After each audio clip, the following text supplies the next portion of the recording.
사실 이번 주에 방송하는 게 진짜 힘이 드네요. 예. 아니, 근데 지난주부터 그랬던 것 같아. 지난주부터 방송하는데 정말 힘들어. 그러니까 방송을 하면 막 이렇게 그 몸의 기운이 그 인절미처럼, 예, 인절미처럼 땅바닥에 왜 그 후라이팬 위에 인절미를 놓으면 이렇게 녹아내리잖아요. 그런 것처럼 몸이 이렇게 바닥에 붙어버리는 것처럼 몸이 녹아내릴 것 같아. 나라라 킹콩님, 세월호 인양뿌님, 하얀 겨울의 꽃님, 손마개님 감사합니다. 음, 그러니까 몸이 이렇게 착 까부라지는 그런 느낌이 막 들면서 어, 네, 닥티마우님, 아로미아님도 감사합니다. 그러니까 이게 비가 와서 그런가, 비가 와서 그런가 생각도 해봤어. 근데 진짜 지난주에 내내 비가 온 건 아니잖아요. 지난주부터 진짜 이렇게 힘들고, 그리고 이렇게 막 허리도 많이 아프고, 목이 되게 많이 아파. 그러니까 이목 아프고 허리 아픈 게 이게 스트레스 때문이거든요, 저는. 스트레스를 많이 받으면 그런 증상이 나타나. 예, 여름 햇살처럼님, 구름고객님, 어, 돈텔 파파님, 예, 내가 국민이다님, 여름 햇살처럼님, 호수야님 감사합니다. 제가 일일이 감사 인사 못 드린 점 대단히 죄송합니다. 그래요. 아, 징역살이 후유증은 아닌 것 같고, 그건 이제 발실인 거, 겨울에. 지금 이 4월 달에 이러는 거는, 이게 점점, 이제 세월호가 내일 모레잖아요. 세월호 일주기가 이제 내일 모레다 보니까, 세월호가 점점 다가올수록 더 그런 것 같아. 그러니까 왜 내가 그랬잖아. 내가 너무 힘들면 인트로가 안 나온다고. 어. 방송하는 게 너무 힘들면 인트로가 안 나온다는 거 얘기를 했었는데, 지금이 딱 그래요. 아무 생각이 안 나. 어. 그 마음 자체가 너무너무나 안 좋기 때문에, 어. 그 어떤 좋은 이야기를 해서 여러분들을 풀어드려야지 했는데, 그 생각이 아무것도 안 나는 거야. 예. 아침에 딸이, 그니까, 저는 맨날 이제 6시에 일어나잖아요? 6시에 일어나서 이제 라디오를 듣고 있으면, 딸이 일어나서 밥을 먹고, 그리고 그 이제 씻고 학교를 가요. 오늘도 이제, 예, 후원 감사합니다. 딸내미가 밥 먹는데 이렇게 옆에 앉아 있었어. 앉아갖고 딸을 막 들여다보고 있었더니 우리 남편이 아, 당신 빨리 가고 당신 할 일을 하라는 거야. 할 일 뭐가 있겠어. 아침에 라디오 들으면서 딸 얼굴 감상하는 거 말고 뭐 더 좋은 일 있어. 그냥 어렸을 때부터 내가 딸내미 자기랑 딸이랑 뭔가 하고 있는데 내가 다가가면 빨리 당신 할 일 하라고 그래. 그 이제 오늘도 내가 딸내미 얼굴 들여다보고 있으니까 아 빨리 당신은 저기 양파 와인 먹고 저기 요구르트 먹고 할 일을 하라는 거야. 그 나중에도 된다고. 또 아침 밥상머리에서부터 내 딸내미를 놓고 신경전을 벌이다가 이 딸내미가 이제 그 교복을 이렇게 차려입고 나가는 걸 보면 그 아침마다 딸이 교복 입고 나갈 때 누구 딸이 이렇게 예쁜가, 어떻게 이렇게 이쁘게 자랐나, 하나님께 정말 감사한다, 그런 생각을 하면서 딸내미가 신발을 신고 현관문을 열고 이렇게 딱 나가서 문을 이렇게 닫으려는 그 순간에 가슴이 막 너무 아픈 거야. 심장이 너무 아픈 거야. 이거 오늘도 또 밤 10시까지 집에 못 돌아오고, 그러니까 너무 오래 헤어져 있는 거잖아. 아침에 이제 7시쯤 나가거든요. 그럼 7시부터 밤 10시까지 무려 15시간을 내 딸을 못 본다 싶으니까 너무너무 속이 상하는 거야. 그리고 너무 가슴이 아파.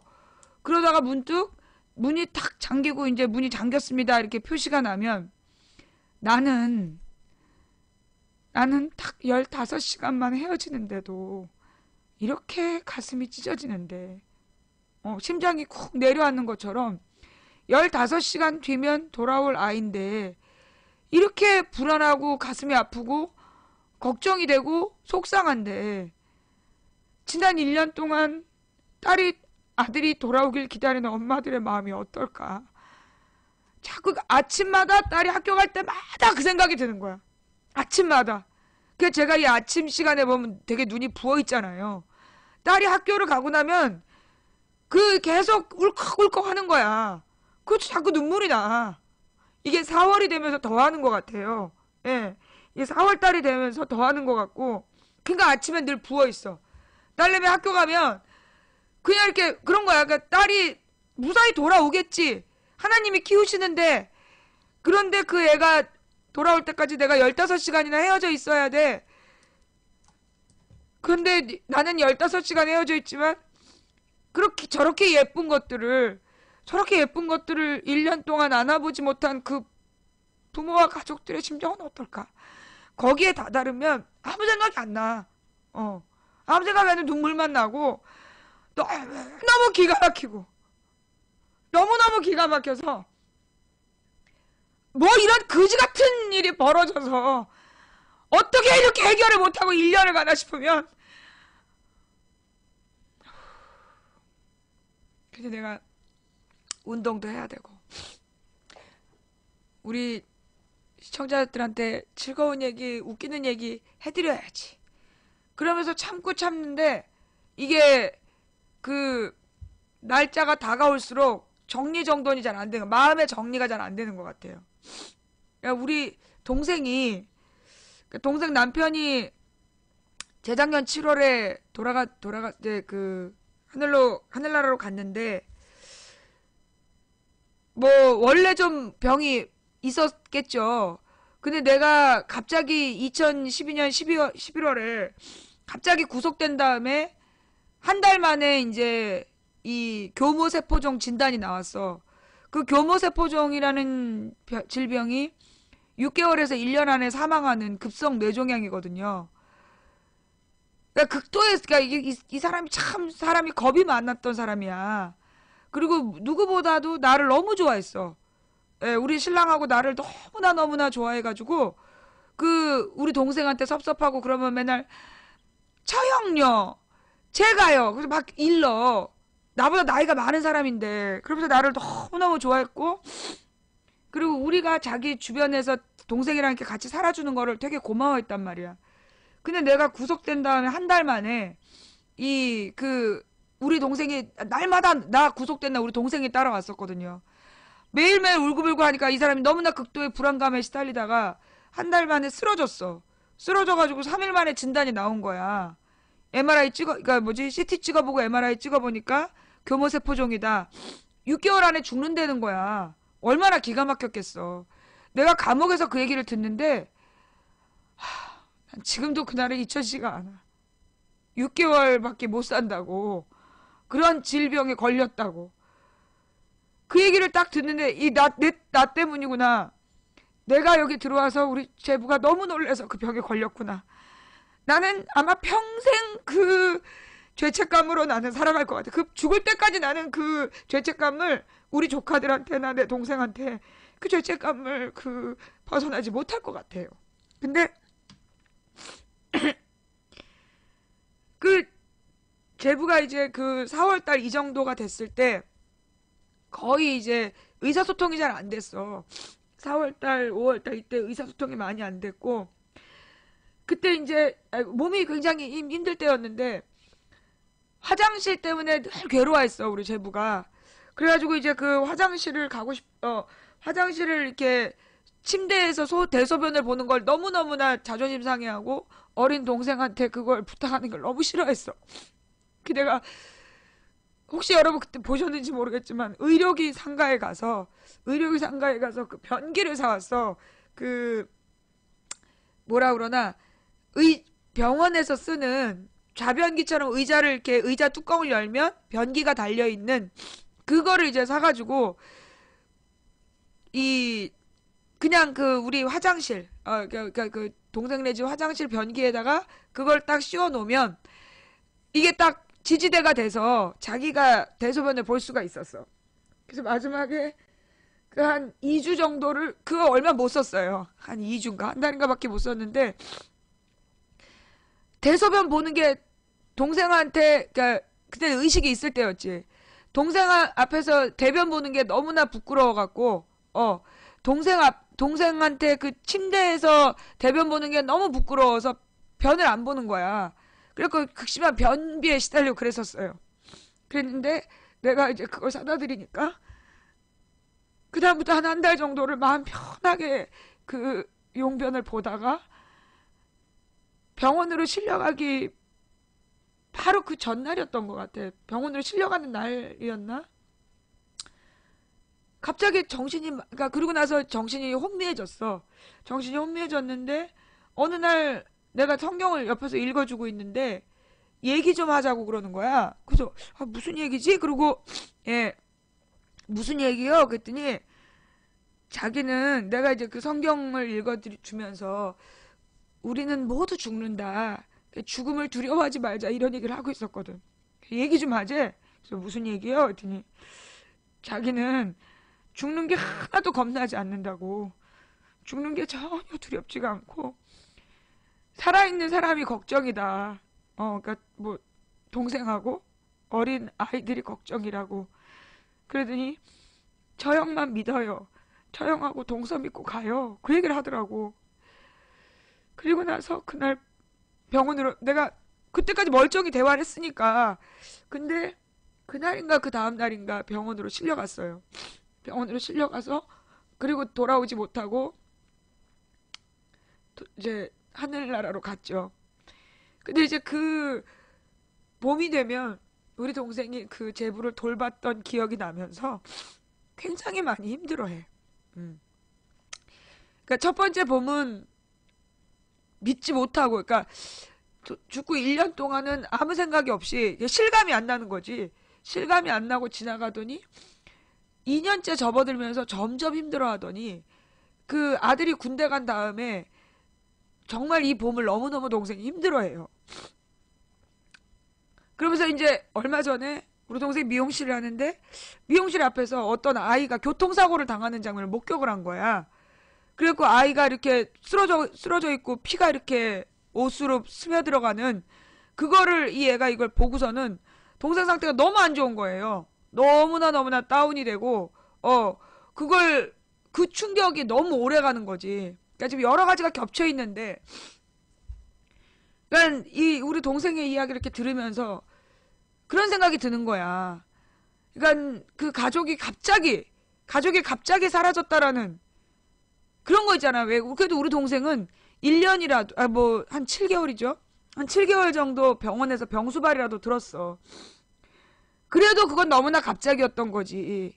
너무나 갑자기나 마찬가지지. 몇 년 동안 병수발을 들면서 지겨워서 정을 떨어뜨리고 간 게 아니라 한 7개월 바짝 아프고 그냥 가버렸기 때문에 그건 갑작스러운 부재나 마찬가지였던 거죠. 가족이 갑자기 사라졌다라는 것이 그 남은 가족들에게 얼마나 큰 힘든 일인가. 그걸 내가 옆에서 너무 구체적으로 지켜봤단 말이야. 그러니까 나는 세월호를 잊을 수가 없는 거야. 내가 세월호 때문에 계속 기억이 날 수밖에 없어. 그런 상황들이. 아침에 딸을 보내는 거나 뭐 우리 동생이 제부를 생각하고 가족들이 힘들어하는 거나 계속 생각이 날 수밖에 없는 거지. 그러면서 동생이 교통사고를 본 얘기를 하는데 사실 우리나라에 대형 사고가 많았어요. 뭐 삼풍백화점 무너진 거, 뭐 비행기 떨어져 죽은 거, 대구 지하철 사고 난 거, 뭐 어마어마한 뭐 천안함 사고를 비롯해서 많은 대형 사고가 있었어. 그런데 다른 사고들하고 달리 세월호 문제는 온 국민에게 너무 큰 충격을 준 거야. 이게 왜 그럴까? 뭐 잊었다라고 당당히 얘기한 사람들 100이면 100 새누리당 지지자야. 내 주변에서 아유 세월호 뭐 이제 기억도 안 난다고 뭐 다 잊었다고. 기억도 안 나고 다 잊었다고 얘기하는 게 잊지 못한 거 아니겠어? 대중적으로 그렇게 얘기한다는 건 지가 새누리당 지지자라서 그렇게 얘기하는 거야. 그죠? 그러면 왜 일반적인 국민들은 차마 그걸 입 밖에 못 낼지라도 입 밖에 못 낼지라도 모든 국민이 왜 세월호를 기억할 수밖에 없느냐. 그게 중요한 거예요. 예, 맞아요. 그 아이들이 이 바닷속에 잠겨가는 과정을 온 국민이 같이 지켜봤잖아. 온 국민이 그 장면을 지켜봤기 때문에 그 당시에 우리는 모두 그 배가 구조될 것이다. 그 안에 있는 사람들이 전부 다 구조될 것이라고 생각했어. 생각해봐. 그날 아침 내가 10시 반에 배가 지금 가라앉고 있대요. 배가 기울고 있대요. 그래서 내가 방송을 나도 켰단 말이야. 그때 배가 기울어가는 모습을 우리가 봤어요. 그리고 11시에 완전히 배가 뒤집어진 장면까지 우리가 온 국민이 다 같이 봤단 말이야. 그게 이해가 안 되는 거야. 그게 용납이 안 되는 거야. 그 순간에 아이들이 죽어가고 있었다는 거 아니야. 그 순간에 애들이 죽어가는 순간을 우리가 봤기 때문에 그걸 온 국민이 무방비 상태로 다 같이 본 거야, 다. 그것이 지금까지도 용납되지 않는 충격인 거죠. 우리 10시 반에 다 보고 있었잖아. 그날 텔레비전 안 본 사람이 어디 있었어. 국민 중에 절반 이상이 텔레비전을 켜고 실시간으로 10시 반에 그걸 보고 있었다고. 모든 텔레비전, 주변에 텔레비전이 얼마나 많아. 상가나 건물이나 그 바깥에 있는 광고판이나 전부 다 그 순간에 그 장면을 보여주고 있었어. 10시 반에. 온 국민이 봤단 말이야. 그 시간에 애들이 죽고 있었다고. 그러니까 구조됐다는 얘기를 들을 때 다행이다, 다행이다, 정말 다행이다, 당연히 구조하지, 그렇게 생각이 든 거야. 그런데 그게 거짓말이라고 그랬을 때, 우리 충격이 어땠겠냐고. 우리 국민들이 느낀 이 고통이 얼마나 컸겠냐고. 세월호 이제 지겨워? 이제 그만했으면 좋겠어? 잊을 때가 됐어?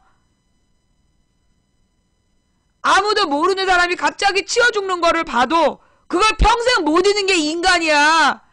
온 국민이 애들이 죽는 걸 지켜봤는데 그걸 잊으라고 그게 말이 되냐, 이 쌍놈 새끼들아. 이 개새끼들아.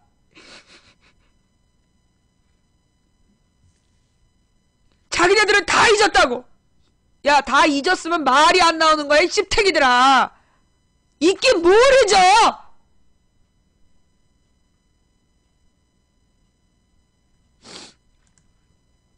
그래서요, 이게 왜 우리가 세월호 문제를 잊지 못하느냐 하면 그 순간 우리가 다 지켜봤기 때문이야. 온 국민이 그 배가 뒤집어지고 거기 수학여행단이 수백 명이 탔고 그걸 다 본 거야. 우리나라 사람들이 굉장히 심각하게 생각하는 게 있어요. 굉장히 이렇게 정치적으로 뭐라 그러나 온 국민이 이제 충격을 받는, 그러니까 이슈가 되는 내지는 통하는 이야기들이 뭐냐면 아동 학대, 애들이 학대당하는 장면, 그 다음에 먹거리, 먹을 거 갖고 장난친 거, 그 다음에 연예인 군대 안 간 거. 이거는 국민들이 용서를 못해. 이 세 가지는. 애들이 학대당하는 거, 애들이 죽거나 다치는 거, 그 다음에 이 먹을 거 갖고 장난한 거, 그 다음에 이 연예인이 군대 안 갔다. 이건 매장이야. 이거 온 국민이 같이 공분하는 이 세 가지 키워드예요, 우리나라에서. 예.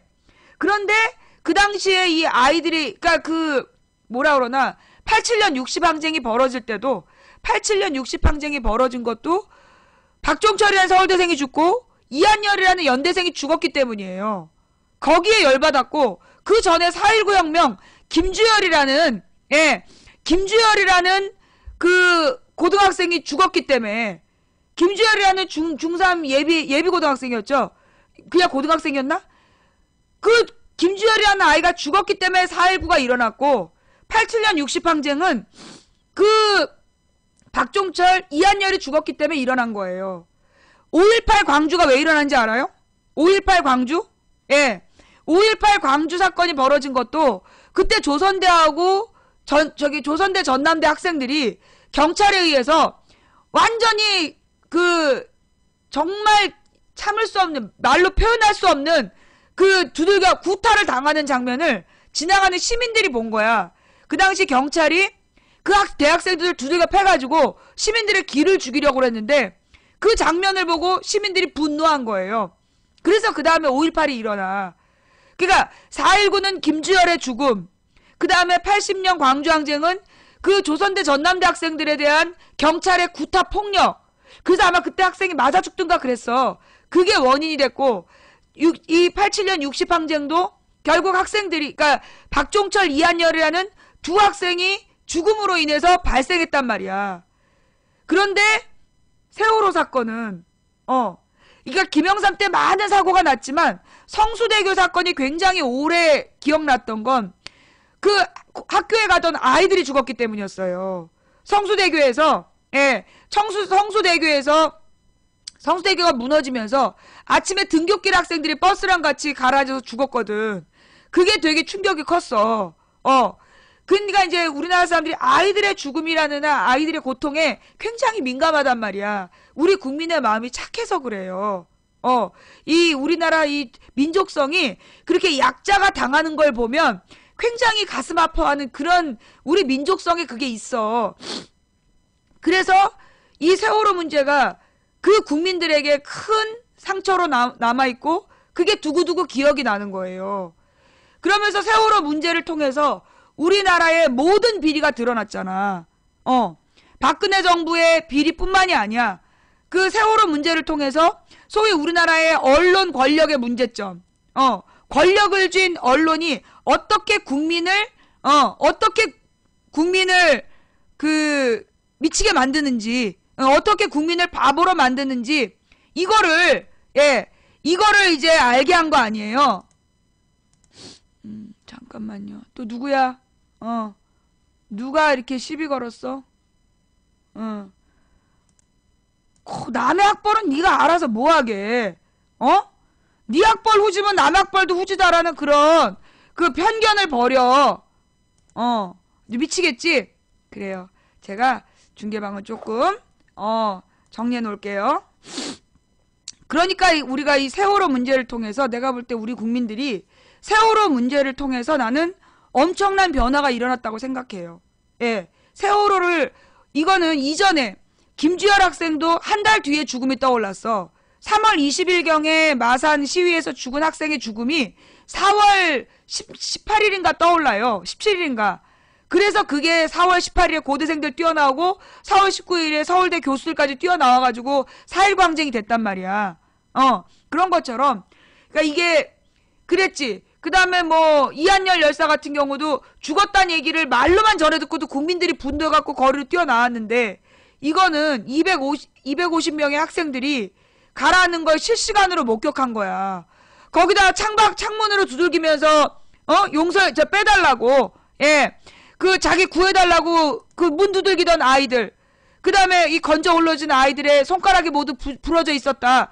그런 이야기, 이런 이야기를 온 국민이 실시간으로 이게 어떻게 보면 저들은 지네들 장사하려고 돈벌이의 수단으로 종편을 만들고 24시간 보도를 팔아먹었는지 모르겠지만 그 24시간 보도팔이 그 시스템이 결국 세월호 문제를 통해서 지네들의 모든 문제점을 만천하에 드러났다라고 나는 봐.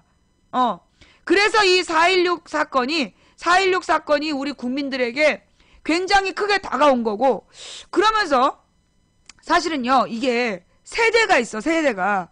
그러니까 4.19 세대. 지금 이제 이 4.19 세대 분들이 1960년이었으니까 그 4.19 때 고등학교, 대학교 다녔던 분들의 지금 나이가 뭐 70대, 80대잖아요. 그죠? 지금 70대, 80대 분들 중에 개념 있는 어른들이 4.19 세대야. 그 다음에 지금의 이제, 아니, 70대, 맞지? 그러니까 10년, 60년, 아니, 그러니까 40년, 50대니까 60대, 70대네. 60, 70대. 예. 60대 후반에서 60대 뭐 후반에서 70대까지가 소위 4.19 세대예요. 예. 그 다음에 그 87년 60항쟁 당시에 20, 30대. 그들이 이 소위 민주화 운동 세력이잖아. 그 사람들이 지금 40, 50대. 예. 그 사람들이 지금 40, 50대야. 소위 87년 민주항쟁을 겪었던 세대가.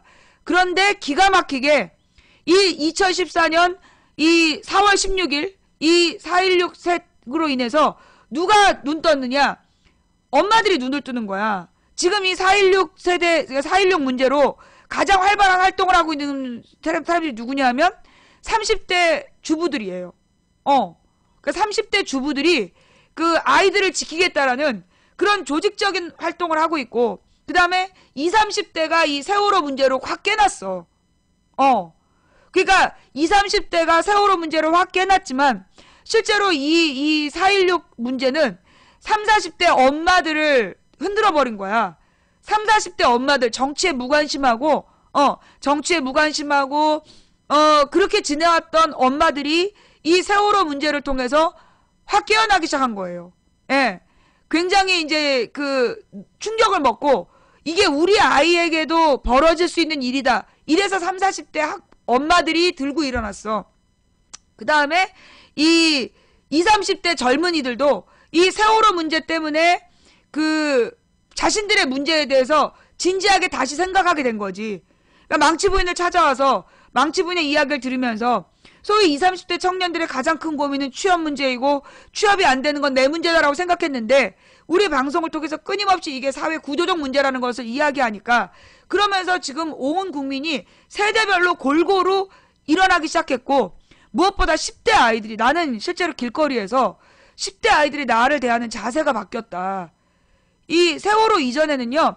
굉장히 엽기 아줌마 그렇게 대했어. 그냥 아프리카에서 방송하는 이상한 아줌마 정말 10대 아이들이 그렇게 나를 대했거든요.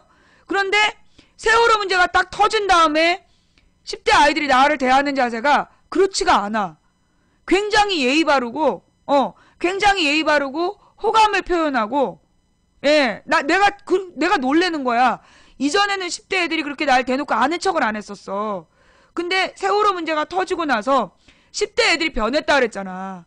세월호 문제 때문에 아이들이 바뀌었어요. 정말 이 어른들이 자기들을 지켜주지 않고 가만히 있어라 해서 자기 친구들이 죽었다는 이 분노와 배신감이 10대 아이들을 바꿨고 그 애들이 나를 대하는 자세가 바뀌었어. 나는 여러 가지로 이 4월 16일을 전후해서 변화를 많이 느껴요. 변화를 많이 느끼고 있고 무엇보다 작년 여름에 그 댓글원들이 조직적으로 허위사실을 유포했잖아. 근데 이 미치새끼들이 이 4월 1일부터 그러니까 4월 6일부터 그 작년 여름에 퍼돌렸던 허위사실을 또 막 퍼돌린 거야. 근데 작년 여름에 나한테 제보했던 사람들의 숫자와 지금의 숫자를 비교해보면 지금이 훨씬 많아. 그건 뭐냐? 작년 여름에는 그런가 하면서 들었던 사람들이야. 그런가 하면서 넘어갔던 사람들이 올해는 그러니까 이 4월 달이 되니까 막 분노하는 거야. 이게 거짓말이라는 게 다 들통이 났는데 이 새끼들이 또 그러는구나 이러니까 막 이런 게 돌고 있다고 막 나한테 제보를 하면서 화를 내는 거야. 이런 새끼들 어떻게 해야 되죠? 그러면서 내가 며칠 전에 어저껜가 받은 텔레그램에는 이제 친척들의 대화방에 큰아빠가 세월호 유가족에 대한 허위사실을 올린 거야. 사실 그렇다라면 큰아빠가 이 아이 번호에 큰아빠로 저장된 아빠가 그 아저씨가 그 세월호에 대한 허위사실을 유포하면 사실 어린애들이 거기에 대해서 맞서기가 좀 쉽지 않잖아요. 그런데 이 학생이 그 얘기를 했더라고. 큰아빠 이거 허위사실이래요. 이런 거 퍼돌리면요. 이거 법적인 처벌받는데요. 빨리 지우세요. 이러면서 카톡 대화를 나눈 거를 보내줬어. 그러니까는 그 큰아빠가 오케이. 그래서 알았다. 이렇게 하면서 마무리가 되더라고요. 그런 걸 보면서 이제 이게 정말 우리가 이제까지 그런 걸 받아도 가령 뭐 교회 무슨 구역장님, 권사님, 장로님 혹은 목사님 내지는 직장의 부장님 뭐 이런 사람들이 돌리면 그냥 참고 봤단 말이야. 그런데 아이들이 이거 거짓말이라고 얘기하는 그 장면을 보면서 나는 굉장히 많은 위로를 받았어요. 내가 되게 위로를 받았고 그렇게 싸워가는 거다. 우리가 이런 세월호 문제 같은 게 터지는 걸 보면서 너무나 기가 막히고 어이없는데 우리가 이렇게 분노한다고 바뀌겠어? 변하겠어? 그렇게 생각하지만 실제로 이렇게 줄리안 아빠 말처럼 네 주변이 깜깜하지 그럴 때 가장 가까운 데부터 불을 밝히도록 해. 그 말이 맞다는 거야. 우리가 할 수 있는 작은 일. 지금 이 텔레그램으로 또는 이 카톡으로 페이스북으로 허위사실을 유포하는 그 사람들에게 그걸 보면서 그냥 참지 말고 한마디 던져주는 거. 이거 허위사실인 거 아세요? 이거 세월호 유가족 대책위에게 보내면 이거 처벌받으십니다. 그러니 이 내용 삭제하시고 사과하시죠. 한마디 해주는 거. 그게 나는 가장 효과적인 투쟁이라고 봐요. 우리가 죽어간 아이들을 되살릴 수는 없어요. 우리가 그렇게 카톡으로 10,000번씩 1000번씩 10,000번씩 이게 허위사실이라고 얘기해도 죽은 아이들이 살아오진 않아요.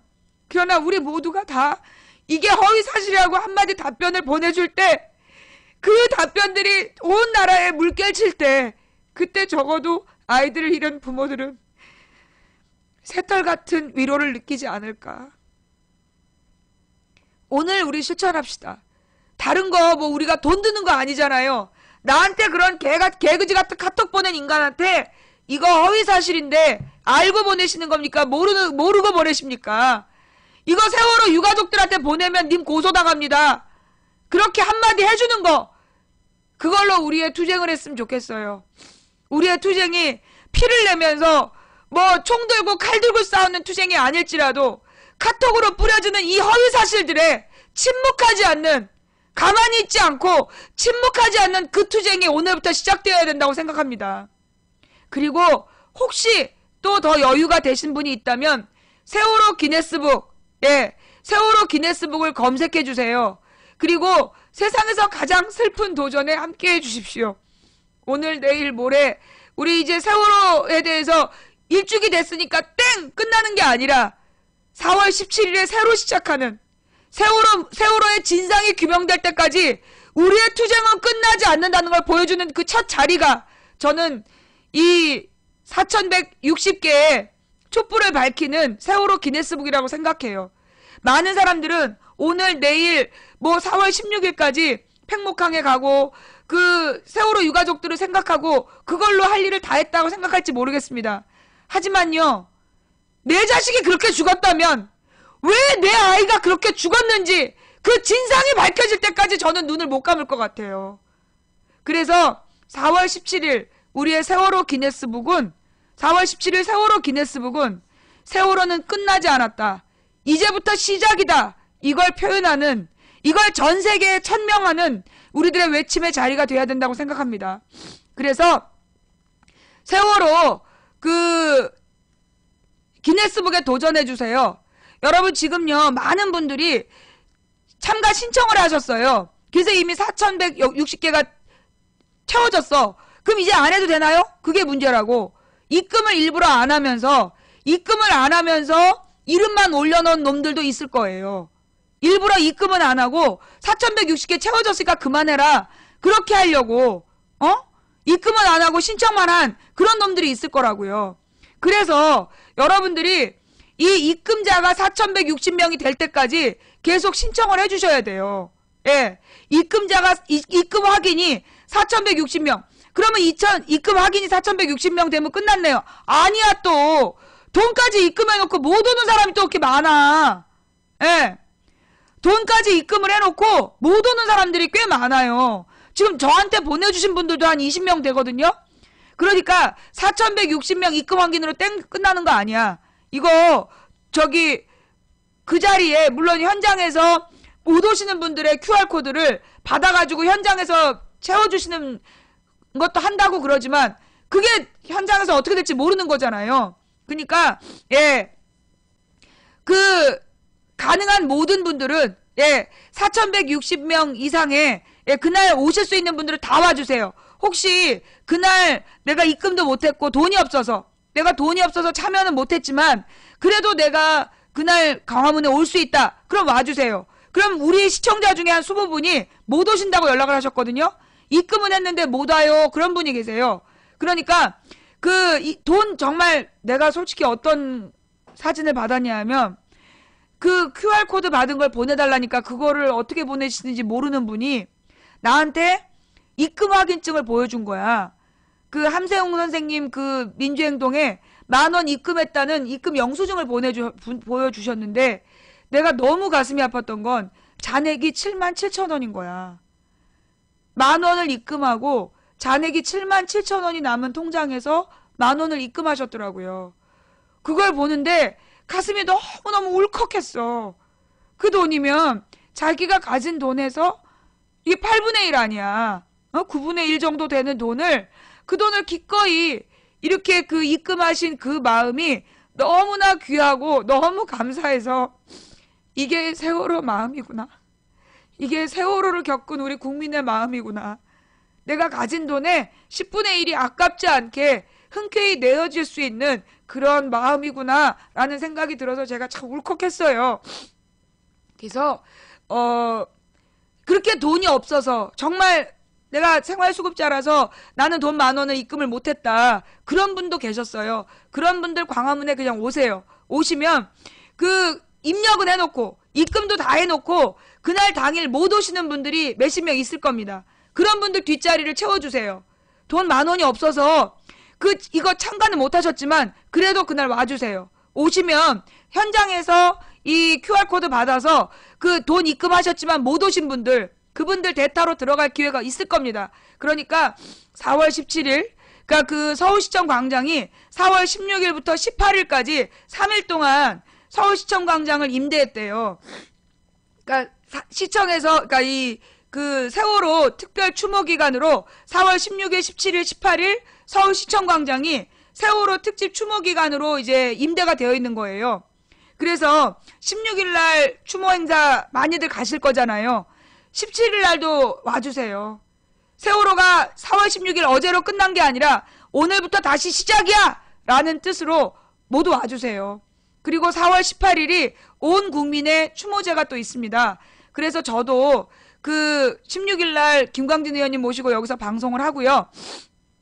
그리고 17일, 18일은 시청광장에서 있을 예정이에요. 그래서 이제 17일 날 낮에도 시청광장에서 방송을 하고 싶은데, 문제는 우리 방송을 집에서 중계를 못하니까 방폭이 너무 심해. 내가 오늘도 안산에 가서 안산 뭐라 그러나 분향소 앞에서 방송을 하려고 했어요. 막 비 맞으면서라도 내가 방송을 해서 내가 뭐 감기 걸렸어도 비 맞으면서 이 안산 분향소에서 방송을 하면서 거기 유가족분들 인터뷰를 하리라 생각을 했는데, 방폭이 얼마나 많이 되겠냐고. 계속해서 방폭이 되면 그 인터뷰하려고 서 계신 분도 지난번에 창원처럼, 예. 그래서 제가 못 갔어요. 방폭 문제 때문에. 예. 그리고 나는 비 맞고 하는 걸 내 스스로는 할 수 있지만 나 때문에 인터뷰하는 분들은 어떡할 거냐고.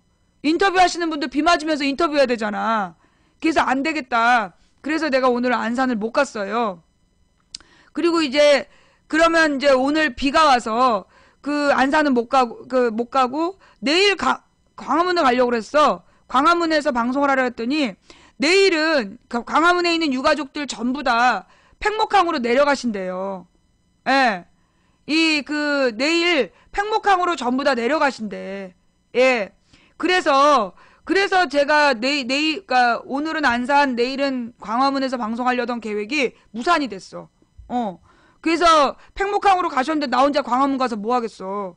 그래서 못 가고, 그래서 17일, 18일, 원래 망치 부인은 뒷북 망치 부인이잖아. 남들이 다 팽목항 있을 때 안 가고, 팽목항에 아무도 없을 때 가는 것처럼 16일까지는 팽목항과 광화문에 사람들이 많을 거라고 보고, 17일 날 나는 오늘부터 새로 시작할 거야. 그런 마음으로 가려고요. 그래서 17일, 18일 서울시청광장에서 여러분을 기다리겠습니다. 예. 자, 지금 세월호.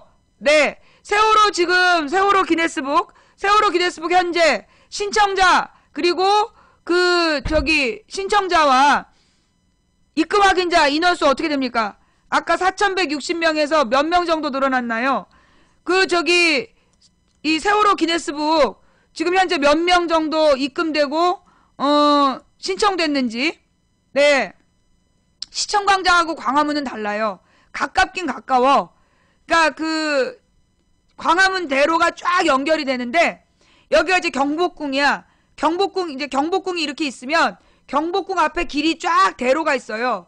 그래서 경복궁 앞에 있는 대로 여기가 광화문 광장이야. 그래서 여기에 뭐 세종대왕상도 있고, 세종대왕상, 이순신동상 이렇게 있으면서 광화문 광장이 이렇게 있어요. 광화문 광장에서 조금만 더 가면 이 옆쪽에 이제 청계천 광장이 나와요. 청계광장이 나오고, 청계광장을 지나서 또 옆으로 좀 더 가면 그러니까 여기가 광화문 광장, 그 다음에 이 큰 길을 건너서 청계광장에서 옆으로 가면 여기가 시청광장. 이게 대로로 다 연결이 돼요. 그래서 옛날에 무슨 노무현 대통령 탄핵 때는 광화문에서 시청광장까지 꽉 찼다는 거 아니야, 사람들이. 그리고 광우병 촛불 집회할 때 그때도 광화문에서 시청광장까지 100만 명이 꽉 차서 거길 가득 메웠었던 거거든요. 예. 2,394명 입금 완료. 예, 4,216분이 신청. 오늘 계속 그거 확인하셔가지고요. 숫자 바뀔 때마다 올려주세요. 예, 바뀔 때마다 좀 올려주세요. 4,219명, 2,394명. 예, 그거 정말 이거 빨리 오늘 내일 중에 다 채워야 돼. 예, 내일은 늦어요. 예, 그리고 꼭 오셔야 됩니다. 예, 꼭 오시길 바랍니다. 네. 그래서 이 세월호 기네스북 오늘 계속 오늘부터 3일 동안 오늘 내일 모레 계속 체크해 주시기 바라고요. 예. 그리고 우리 망치부인 방송 제가 그날 현장에서 세월 저기 4160개 촛불을 밝힌 뒤에 우리 방 시청자분들만 따로 그 시청 광장 뒤풀이를 할 생각이에요. 오프 더 레코드 방송. 예, 방송으로 그러니까 방송 카메라 끄고 그리고 현장에 오신 분들하고만 일일이 이야기하는 시간을 갖도록 하겠습니다. 그래서 혹시 그 저기 시청광장에서 망치부인하고 뒤 얘기는 못 하시더라도 그래도 신청해 주신 분들 많거든요. 하여튼 감사드리고요. 시간 되시는 분들은 4160명으로 QR코드를 받으신 분들 망치부인의 뒤풀이 장소에는 QR코드를 보여줘야 들어올 수 있어요. 예, 자신이 QR코드를 딱 소지하신 분들만 우리 입구에서 우리 그 매니저님들이나 현장의 시청자들이 QR코드를 딱 확인하고 들여보내줄 겁니다. 네. 그러니까 알아서 신청하시고 그날 현장에 오셔서 4160개 촛불에 참여하시고 망치부인과 늦게까지 뒤풀이를 할 수 있도록 하겠습니다. 예. 자, 그 다음 예. 자, 그 발로차님 지금 님의 이어폰 줄이 못된 채팅을 하고 있어요. 아니면 주머니 주름이거나 예, 나쁜 채팅하고 있는 이어폰 줄을 혼내주세요.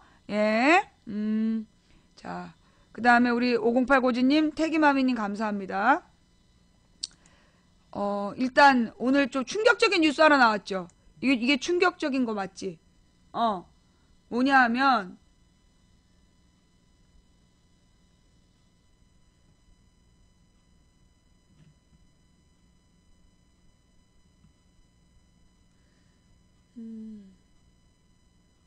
아까 본 것 같은데. 그 작년에 우리 저기 함께 읽는 뉴스에 좀 올려주세요. 이미 작년 5월에 세월호 인양 가능이라는 그 결과가 있었는데 1년 동안 숨겨왔다는. 네. 작년에 이미 작년에 작년 5월 달에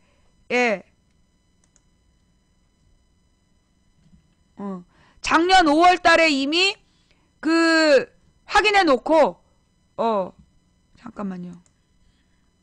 1년간 은폐했다. 아, 이 자료실에 있었나?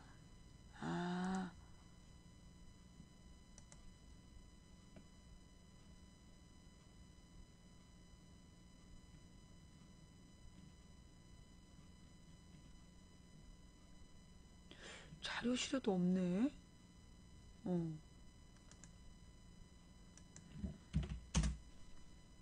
참사장님 올린 건 내가 본 것 같은데. 예.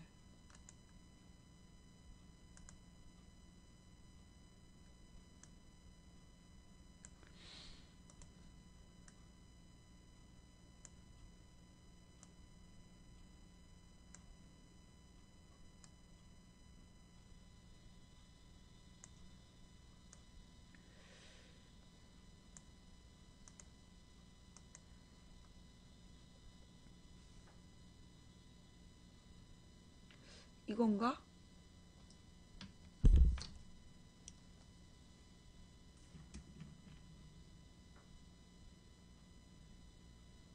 왜 소리가 안 나지?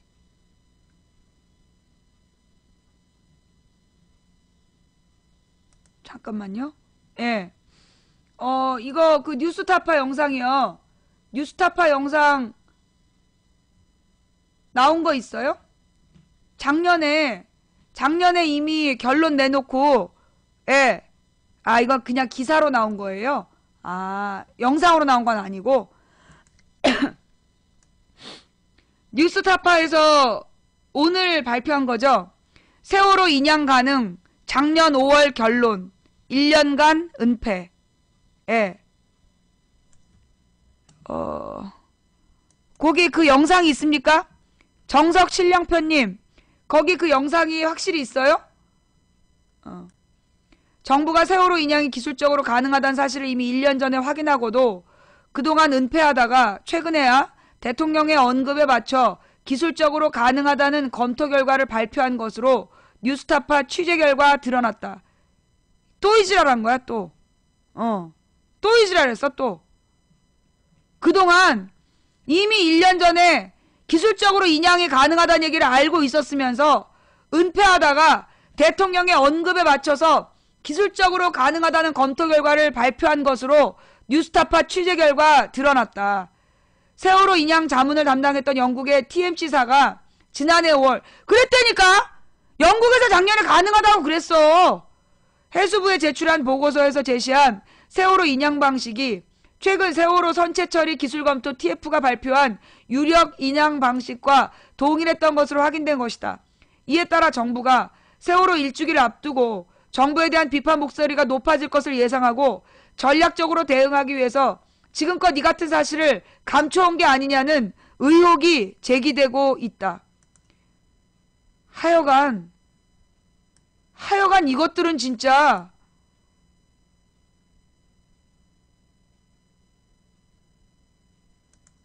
해수부 산하 세월호 선체 처리 기술검토 TF는 지난 4월 10일 정부 세종청사에서 세월호 인양 기술검토 중간 결과를 발표했다. 박근혜 대통령이 수석 비서관에 의해서 인양이 기술적으로 가능하다는 결론이 나오면 세월호 인양을 적극 검토하겠다고 말한 지 꼭 나흘 만이었다. 앞서 지난해 11월 11일 세월호 수색 중단 직후부터 꾸려진 TF는 세월호 실종자 가족들과 유가족들의 지속적인 인양 요구에도 불구하고 기술 검토 결과 발표를 차일피일 미뤄왔다. 당초 3월 말 예정됐던 발표를 4월 말로 연기했다가 대통령의 인양 관련 언급이 나오자 즉각 발표에 나선 것이다. 이날 TF는 세월호 인양이 기술적으로 가능한 것으로 결론을 내렸다. 가장 위험도가 낮다고 평가된 유력한 인양 방식도 소개했다. 좌측으로 90도 넘어져 있는 세월호의 현재 상태를 유지한 채 우측 선체의 93개 지점을 크레인으로 연결해 해저문으로부터 3m 정도 들어올린 뒤 2.5km 떨어진 동고차도 남단의 수심 30m 해역으로 옮겨 대기 중인 플로팅 도크에 실어 인양한다는 것이다. 이곳은 현재 세월호가 침몰된 해역보다 조류가 약하고 수심이 얕아 크레인줄 설치와 플로팅 도크 안착 작업이 훨씬 용이하다는 것이 TF의 설명이다. 이 같은 방식으로 세월호를 인양할 경우 기간은 최소 1년에서 최대 1년 6개월, 비용은 최소 1,000억에서 1,500억 원이 소요될 것으로 추정했다.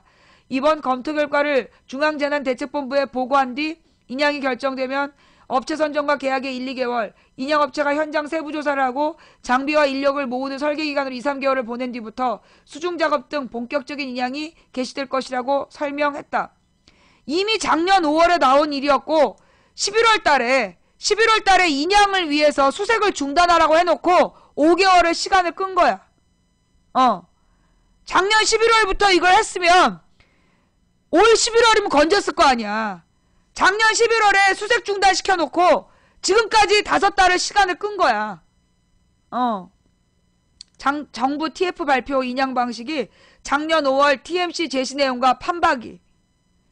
그러나 정부 TF가 5개월 가까운 기술 검토 끝에 발표한 세월호 인양 방식은 이미 지난해 5월 말 인양 전문 컨설팅 업체인 TMC가 해수부에 제출한 인양 방식과 똑같은 내용이었다. 이는 뉴스타파가 입수한 해수부 내부 문건을 통해 확인됐다. 해당 문건의 제목은 세월호 인양 입찰 검토 인양 검토였고 작성 주체는 TMC 기술 지원팀이었다. 문건에 따르면 TMC는 지난해 5월 5일 해수부와 세월호 인양 자문협정서를 체결함과 동시에 SMIT, 그 다음에 SVI, TZER, 그 다음에 MAMM, OET, TITAN, CSR, 뭐 기타 등등 이게 전부 다 외국 업체, 그 밖에 살코, 코리아 살베지, 언딘 등 8개 인양 전문 업체에 세월호 인양 입찰 참여를 위해 기술 제안서를 제출할 것을 요청하는 공문을 발송했다. 이 가운데 당시 입찰 포기를 선언한 언딘을 제외한 7개 업체에서 5월 17일까지 기술 제안서를 접수받았다. TMC는 이들 7개 업체의 기술 제안서에 담긴 인양 방안을 면밀히 검토한 결과를 5월 23일 보고서와 프레젠테이션 파일 형식으로 해수부에 제출했다. 여기에 7개 업체가 제시한 인양 방식이 세월호의 상태와 해역 조건 등을 감안할 때 모두 부적격이라는 검토 결과가 담겨 있었다. 보고서는 이어 검토 결과 성공 확률이 높고 안전하게 인양할 수 있는 대안 방식이 존재한다며 이를 구체적으로 설명하고 있다. 세월호를 현재 누운 상태에서 크레인으로 5 내지 10m를 들어올려 조류와 수심의 제한을 덜 받는 장소로 옮긴 뒤 잠수 바지에 안착시켜 인양한다는 것이다. 옮겨질 장소는 수심 27에서 30m인 동거차도 남단 해역이 적합하다며 지도까지 첨부했다. 이 같은 내용은 최근 정부 TF가 발표한 인양 방식과 판박이처럼 똑같다. 보고서에는 이 같은 방식의 인양이 진행될 경우 입찰 절차에 대해서도 상세히 설명되어 있다. 다수 후보군 가운데 2곳을 우선 협상 대상으로 선정하고 세부 평가를 거쳐 한 곳을 최종 낙찰하며 이 과정에서 2주에서 1개월가량이 소요될 것으로 추정했다. 이어 낙찰업체와 협상을 통해 최종 계약까지 마치는데 다시 2주에서 1개월이 걸릴 것으로 예측했다. 이후 낙찰업체는 현장에 대한 세부조사, 장비 및 인력 확보, 이동 등으로 2달 이상 필요, 실질적 인양 작업은 그 이후부터 가능할 것으로 내다봤다. 이 내용 역시 정부 TF가 밝힌 인양업체 선정 및 작업 착수까지의 소요기간과 거의 일치했다. 이에 따라 정부가 이미 지난해 5월 말 세월호를 인양할 수 있는 기술적 방식을 내부적으로 확정한 상태에서 이를 감춰왔던 것이 아니냐는 의혹을 피하기 어렵게 됐다. 실제로 해수부는 지난해 6월 국회 세월호 국정조사 특위로부터 세월호 인양 제안서 일체를 제출하는 요구를 받고도 7개 업체의 제안서에 대한 TMC의 기술 검토 결과만 요약해서 제출했을 뿐 정작 TMC가 제안한 대안 방식은 보고하지 않았다. TMC 보고서 유가족에게 설명해야 한다. 정부는 감추기 극급. 특히 TMC 보고서에는 세월호 인양 문제를 놓고 정부가 유가족을 어떻게 대하는지에 대한 충고도 담겨있다. 보고서는 인양 절차의 전 과정에 대해서 있어서 우선순위는 유가족이며 따라서 정부는 이들이 원하는 바를 파악하기 위해 긴밀한 유대관계를 유지한다고 지적했다. 또한 유가족은 세월호 인양을 강력히 요구할 것이며 이 경우 정부는 이와 같은 인양 방식을 준비해왔다고 설명해주는 것이 바람직하다고 제시했다. 그러나 정부는 지금까지 정반대 행보를 보였다. 지난해 11월 11일 세월호 수중수색 종료 직후 정부는 실종자 가족들이 기술검토 TF에 참여할 수 있도록 하겠다고 약속했다. 그러나 지난해 12월 3일 TF의 첫 회의 직후 정부는 유가족들에게 논의 과정에서 빠져줄 것을 요구했다. 유가족들이 회의에 들어오면 전문가들이 제대로 의견을 제시할 수 없고 설령 회의가 진행된다 해도 전문 용어들이 많아 유가족들이 알아듣기 힘들 것이란 이유를 들었다. 이후 TF는 12월 8일과 26일 2차례 회의 결과를 유가족에게 브리핑한 뒤 이후 추가로 열린 10여 차례 회의는 아예 일정조차 알려주지 않았던 것으로 전해졌다. 영국 업체조차 유가족들에게 인양 관련 정보를 제대로 전달하는 것이 바람직하다고 충고했는데 우리 정부는 정보를 감추기에만 급급했던 셈이다. 이처럼 정부가 거의 1년 전에 세월호 인양이 기술적으로 가능함을 인지하고도 최근까지 이 사실을 감추며 인양 결정을 미뤄온 사실이 확인됨에 따라 유가족들은 거세게 반발하고 있다. 당초 오늘 14일 오후 해수부가 유가족을 대상으로 세월호 인양 기술검토 결과 설명회를 제안했으나 가족들은 거부한 것으로 전해졌다. 4.16 가족협의회 관계자는 정부가 가족들을 1년 가까이 속여왔다며 즉각 인양에 나선다는 결정이 아니라면 인양에 관한 어떤 논의도 거부할 방침이라고 밝혔다. 4월 15일 저녁 방송? 내일 저녁에?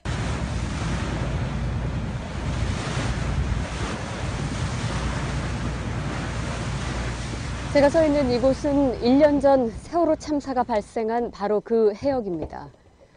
이곳에서 온 국민이 지켜보는 가운데 304명의 목숨이 사라져갔습니다.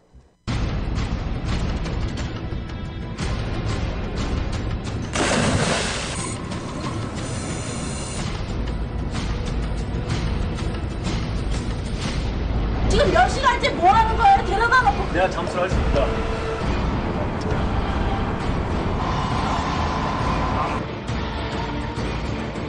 무슨 말을 하시는 거예요? 무슨 말을 하고 싶어요? 지금? 아니 이 보고서를 아세요 모르세요? 그 보고서 모르겠어요. 선체 인양을 적극적으로 검토할 것입니다.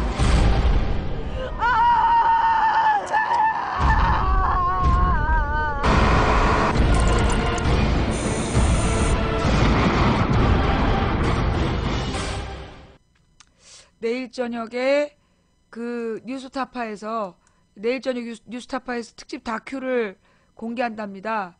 예. 뉴스타파 특집 다큐에서 TMC 보고서 전말을 다룰 예정이랍니다. 참사 일주기 특집 다큐 참혹한 세월 국가의 거짓말을 통해 TMC 보고서에 담긴 세월호 인양 기술 검토의 내막을 집중적으로 다룰 예정이다. 이번 다큐에서는 이 밖에도 세월호 실종자 수색 과정이 부실하게 짝이 없었다는 사실을 최초로 공개되는 선체 내부 수색 영상을 통해 폭로하고 어떡하니. 세월호 특별조사위원회를 무력화시키고 있는 주체가 누구인지에 대해서도 심층 보도할 예정이다. 지난해 세월호 100일 특집 다큐 세월호 골든타임 국가는 없었다에서 진행과 나레이션을 맡았던 박혜진 아나운서가 이번 세월호 일주기 다큐에서도 같은 역할로 시청자들을 만날 예정이다. 뉴스타파 제작진 여러분들 대단히 감사드립니다. 예. 아유. 꼭 문제를 모르는 것들이 노답 그러고 자빠졌어. 네가 문제를 모르는 것이지 답이 없는 게 아니야. 남들 다 하는 답을 너 혼자 모르고 앉아있으면 부끄러운 줄이나 알아야지. 아유 이렇게 그냥 눈치 없이 노답 그러고 앉아있어. 아유 너네 엄마가 너 낳고 먹은 미역국 토하고 있겠다 이 새끼야. 가서 안방에 닦고. 예. 자, 이 내용 그 다음에 오늘 우리가 이렇게 좀 같이 제가 이제 오늘 안산 분향소에 가서 직접 이야기를 듣는 것도 중요하지만 오늘은 이렇게 영상으로 오늘 내일은 여러 가지 영상 뉴스들로 그 세월호 문제를 여러분들께 다시 한번 보여드리는 게 좋을 것 같다는 생각이 들었습니다. 또 이런 영상이 정부가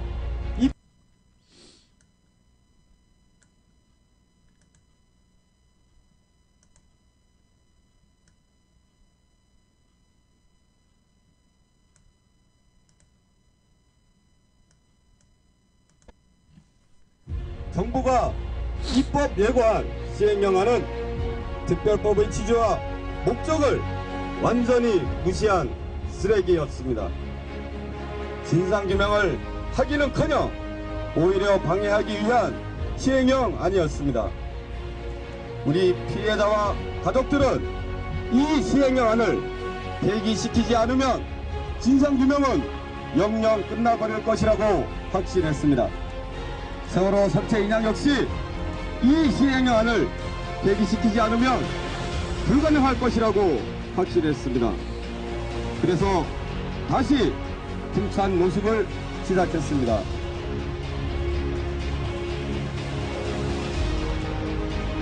정부가 지난해 4월 발생한 세월호 참사 희생자들에 대한 배상과 보상 기준을 마련해 오늘 공식 발표했습니다.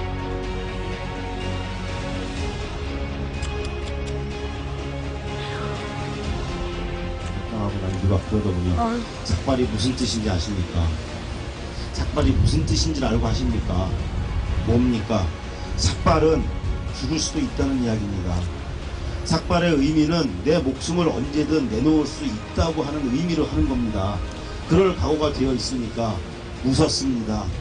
죽을 각오요? 이미 죽었습니다. 이미 죽었는데 뭘 또 죽습니까?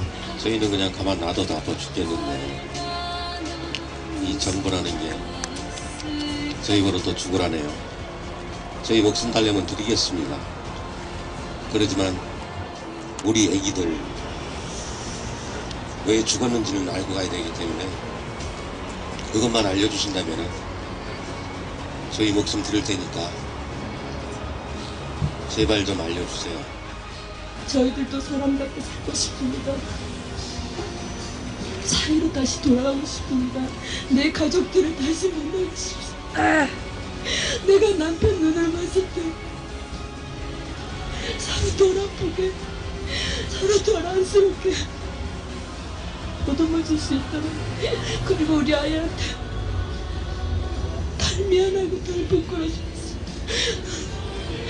힘이 없어서 너무 미안하다 얘들아.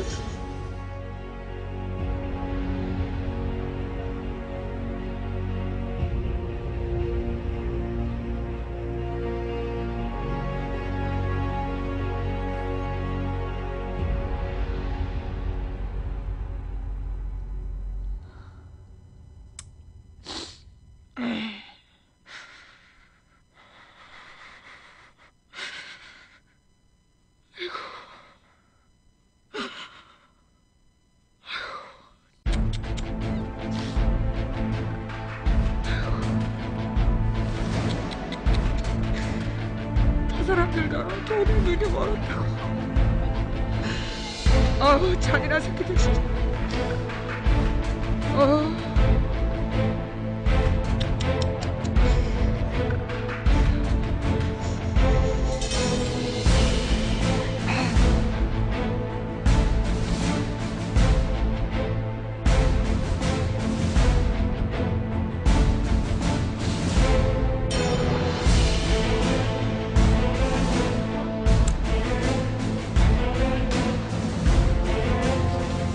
왜 그렇게 죽어가야만 했는지, 살 수 있었는데, 분명 수 있었는데 왜 그렇게 가야만 했는지 이것이 밝혀내겠다는 그 인력 하나로 그 약속 지키기 위해서 대통령도 약속 어기고 모든 정치인들 다 약속 어기지만 그러나 우리 엄마 아빠들은 가족들은 그 약속 어길 수 없어서 반드시 지켜내겠다고 이렇게 보이가 듣고 있습니다.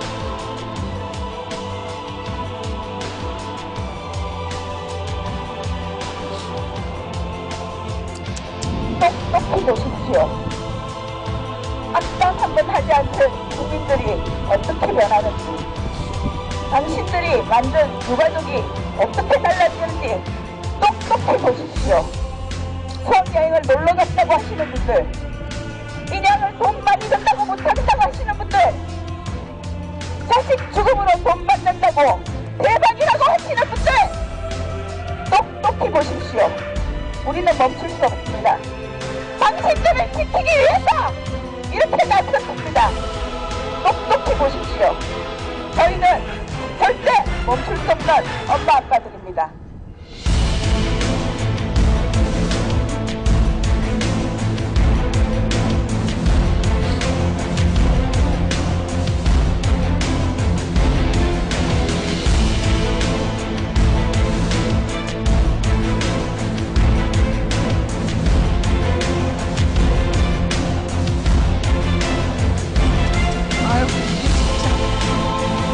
진짜 말이 되냐 이게.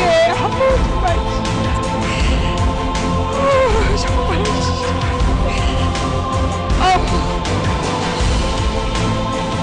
자식이 죽은 것도 서러워 죽겠네 진짜.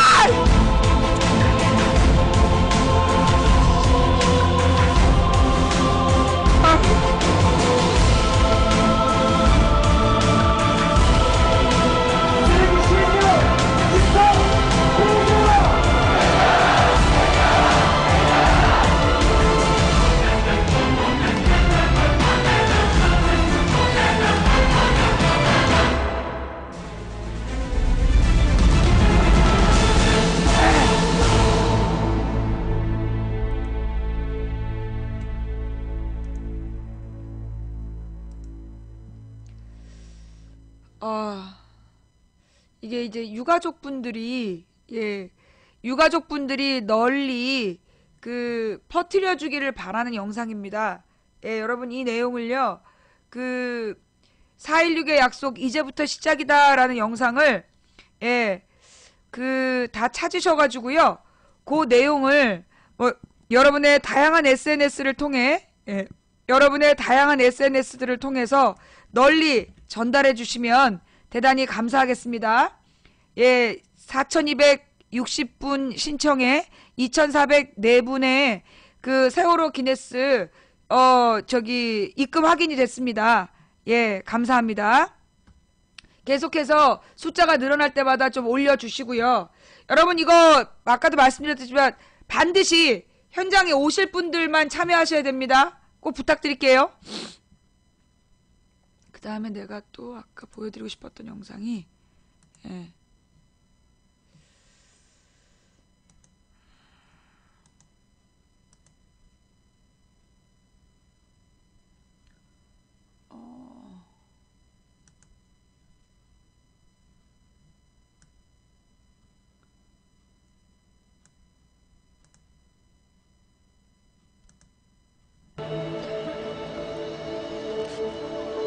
미디어몽고 영상입니다. 미디어몽고를 후원해주신 여러분께 감사드립니다.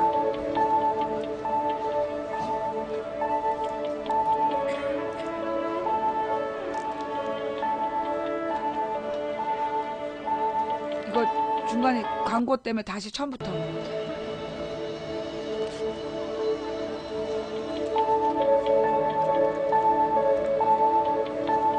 안산 지역 고등학생들의 행진.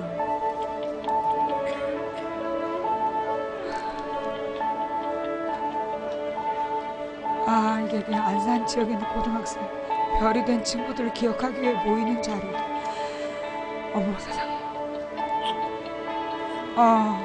안산 문화광장은 얘들아, 잘 지내? 우리는 아직 그대로인데 벌써 1주년이다. 이제 따뜻한 바람도 불고 꽃들도 피어나니까 너희들이 더욱 보고 싶어. 나는 아직도 너희가 지구 어디 먼 곳에 볼 수 없는 곳으로 떠난 것만 같아. 그래서 더 잊을 수가 없어. 너희의 그 희생이 헛되지 않게 우리가 노력할게. 우리 모두가 꼭 정직한 사회를 만들어서 우리 다시 만나는 날 반가운 얼굴로 부끄럽지 않게 만나자.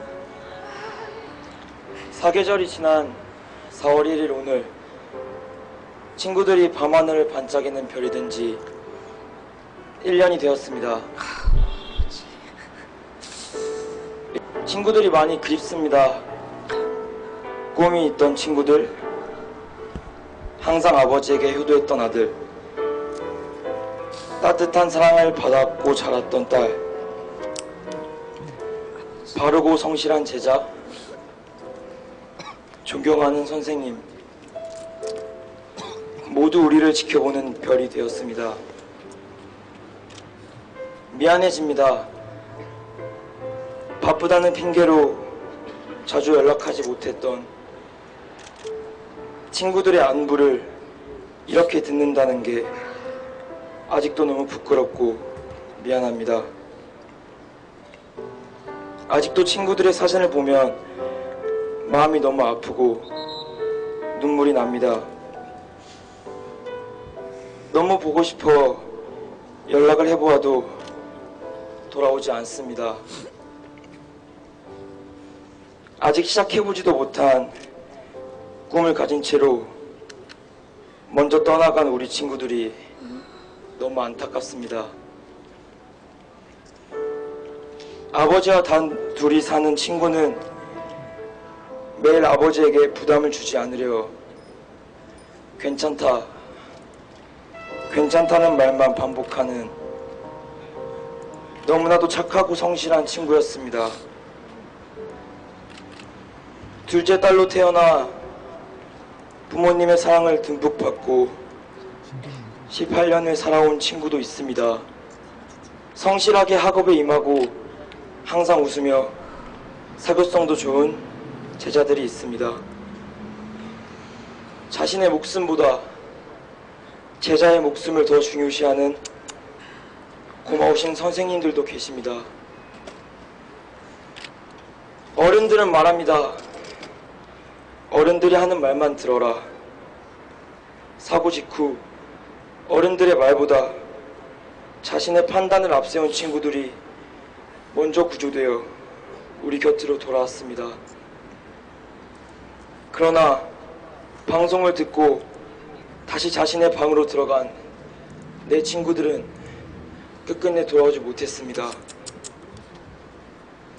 우리는 이제 누구를 믿어야 하나요? 어른들이 밉습니다. 잘못된 판단과 늦은 행동으로 누구보다 소중한 그들을 구해내지 못한 것이 너무나 안타깝습니다. 계절이 변하고 더워도 추워도 자기 자식의 곁을 떠나지 않는 부모님들의 진실된 마음이 헤아려지기를 원합니다. 뜻하지 않는 비보에 가슴이 먹먹하고 현실을 자각하고 싶지 않았습니다.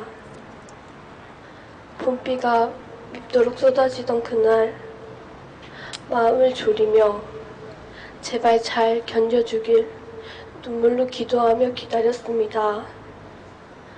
하지만 그 간절한 기다림을 뒤로한 채 더욱더 어두워지는 암담한 현실에 좌절하였고, 그 이후 우리는 지켜주지 못한 미안함에 잠 못 드는 날 또한 많았습니다. 그러한 날들이 지나고 어느새 일주기가 되었습니다. 사랑하는 친구들에게 전하고 싶습니다. 얘들아, 너희들이랑 웃고 떠들고 장난치던 시절이 엊그제 같았는데 벌써 1년이 지났어. TV와 인터넷 신문에서 순수한 너희들을 정치적으로 이용하는 모습을 보니까 정말 눈물이 나고 마음이 아프더라.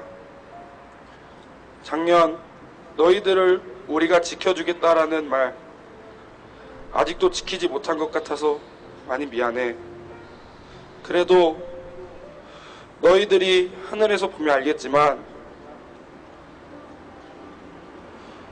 부모님들, 친구들, 그 밖에 많은 분들이 너희를 지키기 위해서 끝까지 노력하고 계셔.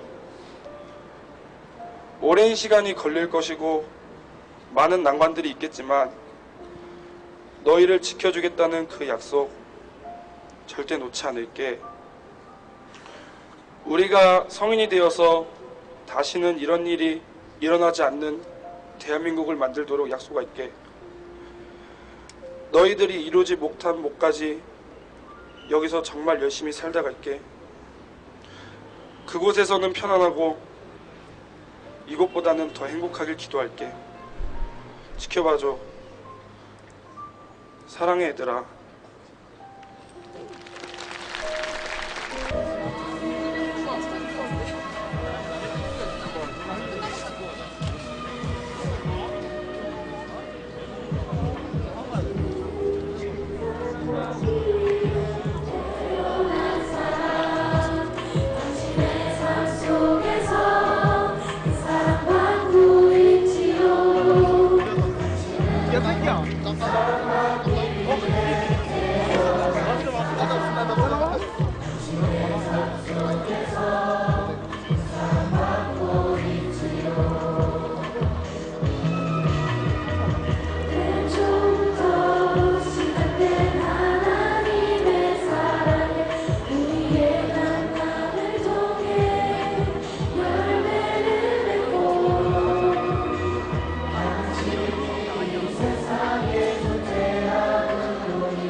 당신은 사랑받기에 태어난 사람, 지금도 그 사랑 받고 있지요.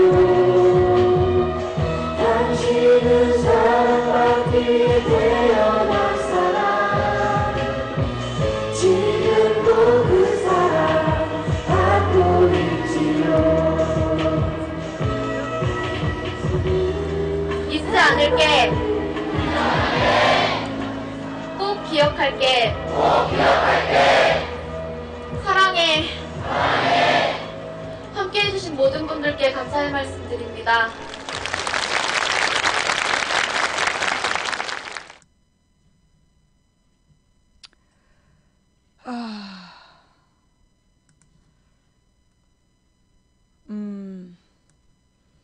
그리고 또 이제 이런 기사가 있네요.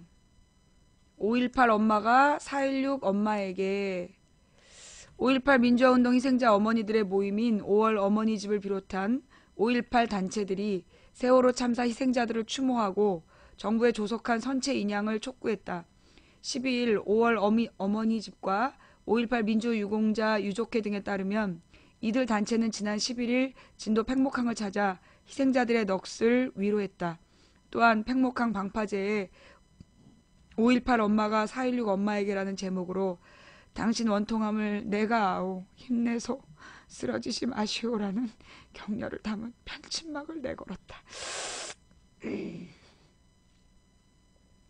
김정길 제35주년 5.18 민중항쟁 기념행사위원회 상임위원장은 5.18과 세월호는 똑같다. 5.18은 공수부대에 학살된 것이고 세월호는 무능한 관료와 청와대에 학살된 것이라며 세월호의 진실을 제대로 인양하기 위해 5.18도 세월호와 함께 가겠다고 말했다. 고 윤영규 선생의 부인이자 5월 어머니회 회원인 이귀임 여사는 바닷속 세월호 영령들을 향해 죄송합니다. 힘이 없어 죄송하다라고 외치며 거듭 허리를 숙였다. 이 여사는 세월호 유가족들 나이가 1980년 5월 당시 우리 나이라며 우리가 잘 싸워서 완성된 5.18을 만들었다면 이런 일이 없었을 텐데 그렇게 하지 못해 정말 미안하다고 말했다. 이어 세월호 어머니 아버지들을 아픔을 견디고 참고 잘 싸우는 것이 고맙다며 5.18 가족이 끝까지 한편이 될 테니 용기 잃지 말라고 위로했다.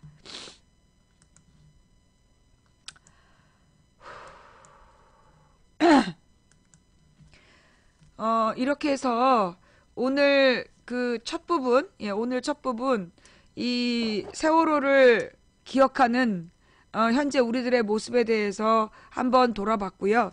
그리고 지금 이제 인터뷰를 하나 하려고 합니다. 네. 지금 이제 많은 종교 단체들이 이 세월호 유가족들의 문제를 가슴 아파하다가 다 흐지부지 되는 분위기였잖아요. 그런데 계속해서 세월호 문제에 대해서 신경 쓰고 싸워가야 된다라고 얘기하시는 목사님들이 계시다고 들었습니다. 그래서 그분들께 한번 전화를 해서요. 상황을 좀 여쭤보려고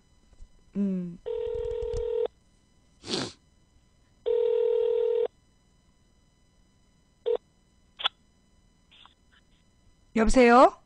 여보세요? 네, 안녕하세요. 저 망치 부인입니다. 아, 예. 예, 박병권 목사님 맞으시죠? 예, 박 목사입니다. 네, 안녕하세요. 지금 저희 시청자들은 목사님이 어떤 분이고 뭐 하시는 분인지 전혀 모를 것 같은데 죄송하지만 본인 소개를 좀 간단하게 해주실 수 있을까요?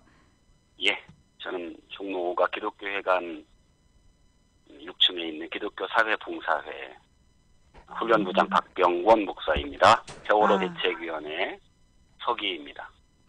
다시 한번, 그러니까 기독교 사회봉사회에서 일하시는 목사님이시고, 예. 그리고 지금 서기 일도 담당하고 계신다. 예. 예, 그러시군요. 교회 협의회 NCCK. 교회 협의회. 세월호 대책위원회 서기 네. 있죠. 그러니까 NCCK 기독교 교회 네. 협의회 좀 진보적인 기독교 목사님들 모이시는 거죠? 꼭 진보적이라고는 할 수 없지만 네. 기독교계의 진보적 의제를 주로 다루는 교회 협의회죠. 네, 그 교회 협의회에서 세월호 대책위 서기를 맡고 계신다. 네. 네. 자, 그러면 지금 제가 듣고 있기로는 그동안 여러 차례 이게 세월호 문제와 관련된 예배를 드린 걸로 알고 있습니다. 그동안 네. 어떤 행사들을 해 오셨는지요? 네. 저희들이 그 세월호 사건이 발생될 때부터 지금까지 이웃을 진심으로 돌보는 마음으로 예배뿐만 아니라 네. 많은 활동을 지속적으로 해왔습니다. 네. 오늘 저희들이 일주기를 맞이해서 세월호 참사 1년 저희들이 이제 연합 예배. 네. 그러니까 이제 여기에는 그 기독교계의 모든 분들이 거의 다 모인다라고 할 수 있습니다. 그래서 뭐 나름대로 그 사회의 선도적인 진보적인 의제를 가진 분들도 모이고 그동안 정말 조용하게 침묵했던 다수의 많은 그리스도인들도 또한 같이 결합이 됐고요. 네. 모처럼 만에 교계의 여러 부류에 있는 분들이 함께 모여서 네. 세월호를 진심으로 생각하고 네. 그리고 우리의 그 상처당하고 강도 만난 이웃과 같은 우리의 그 가족들을 진심으로 위로하고 싶고 또 우리가 해야 될 일을 해야 되겠다 뭐 이런 입장에서 오늘 7시에 광화문 광장에서 연합 예배를 드립니다. 아, 연합 예배를 오늘 저녁 7시에. 네. 이게 그러면 NCCK 주최 예배입니까? 아, 그렇지 않습니다. 그러면 주체가 어떻게 되시는 거죠? 기독교 원탁회의라고. 기독교 원탁회의. 그 예, 기독교 이름을 원탁회의에 소속되신 정했죠. 분들은 어떤 분들일까요? NCCK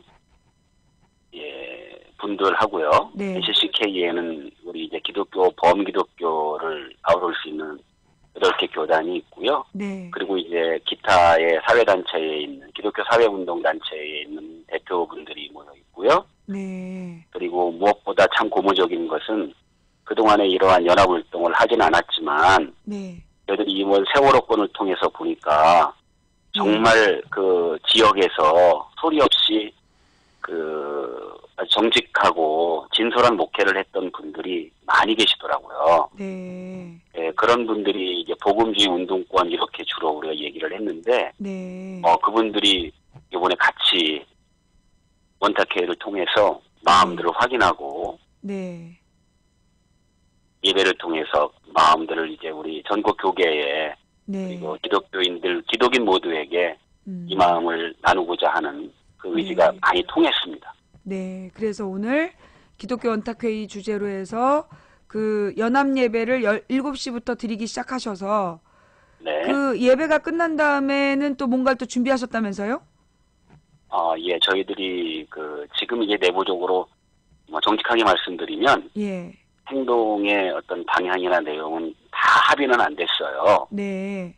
그런데 이제 우리 집행진들은 이번에 우리의 이 예배가 네. 그동안에 우리가 기독교가 보여왔던 잘못된 행태, 네. 그러니까 참으로 강도 만난 이웃과 같은 네. 우리의 그 세월호 가족들에게 우리가 그동안에 진집을 함께하지 못한 네. 기독교 전체의 모습을 참여하고, 그리고 우리가 이 불의한 세력들, 진실을 감추고 진실을 드러내지 못하게 만드는 이 불의하고 부패한 세력들에 대하여 우리가 정당한 분노를 표현하지 못했다. 네. 정말 우리의 이 침묵이 도리어 이 소름 끼치는 이 침묵이 우리의 더 큰 부패와 악을 만들어내지 않겠나라고 하는 반성을 하면서 네. 저희들이 이제 예배를 드리고 나서 할 수 있다면 저희들이 좀 더 강하게 행진을 하고 네. 청와대까지 가고 싶은 마음이 있어서 네. 내부적으로는 저희들이 지금 좀 그런 생각을 하고 있습니다. 아, 그 예배를 그리고, 끝나고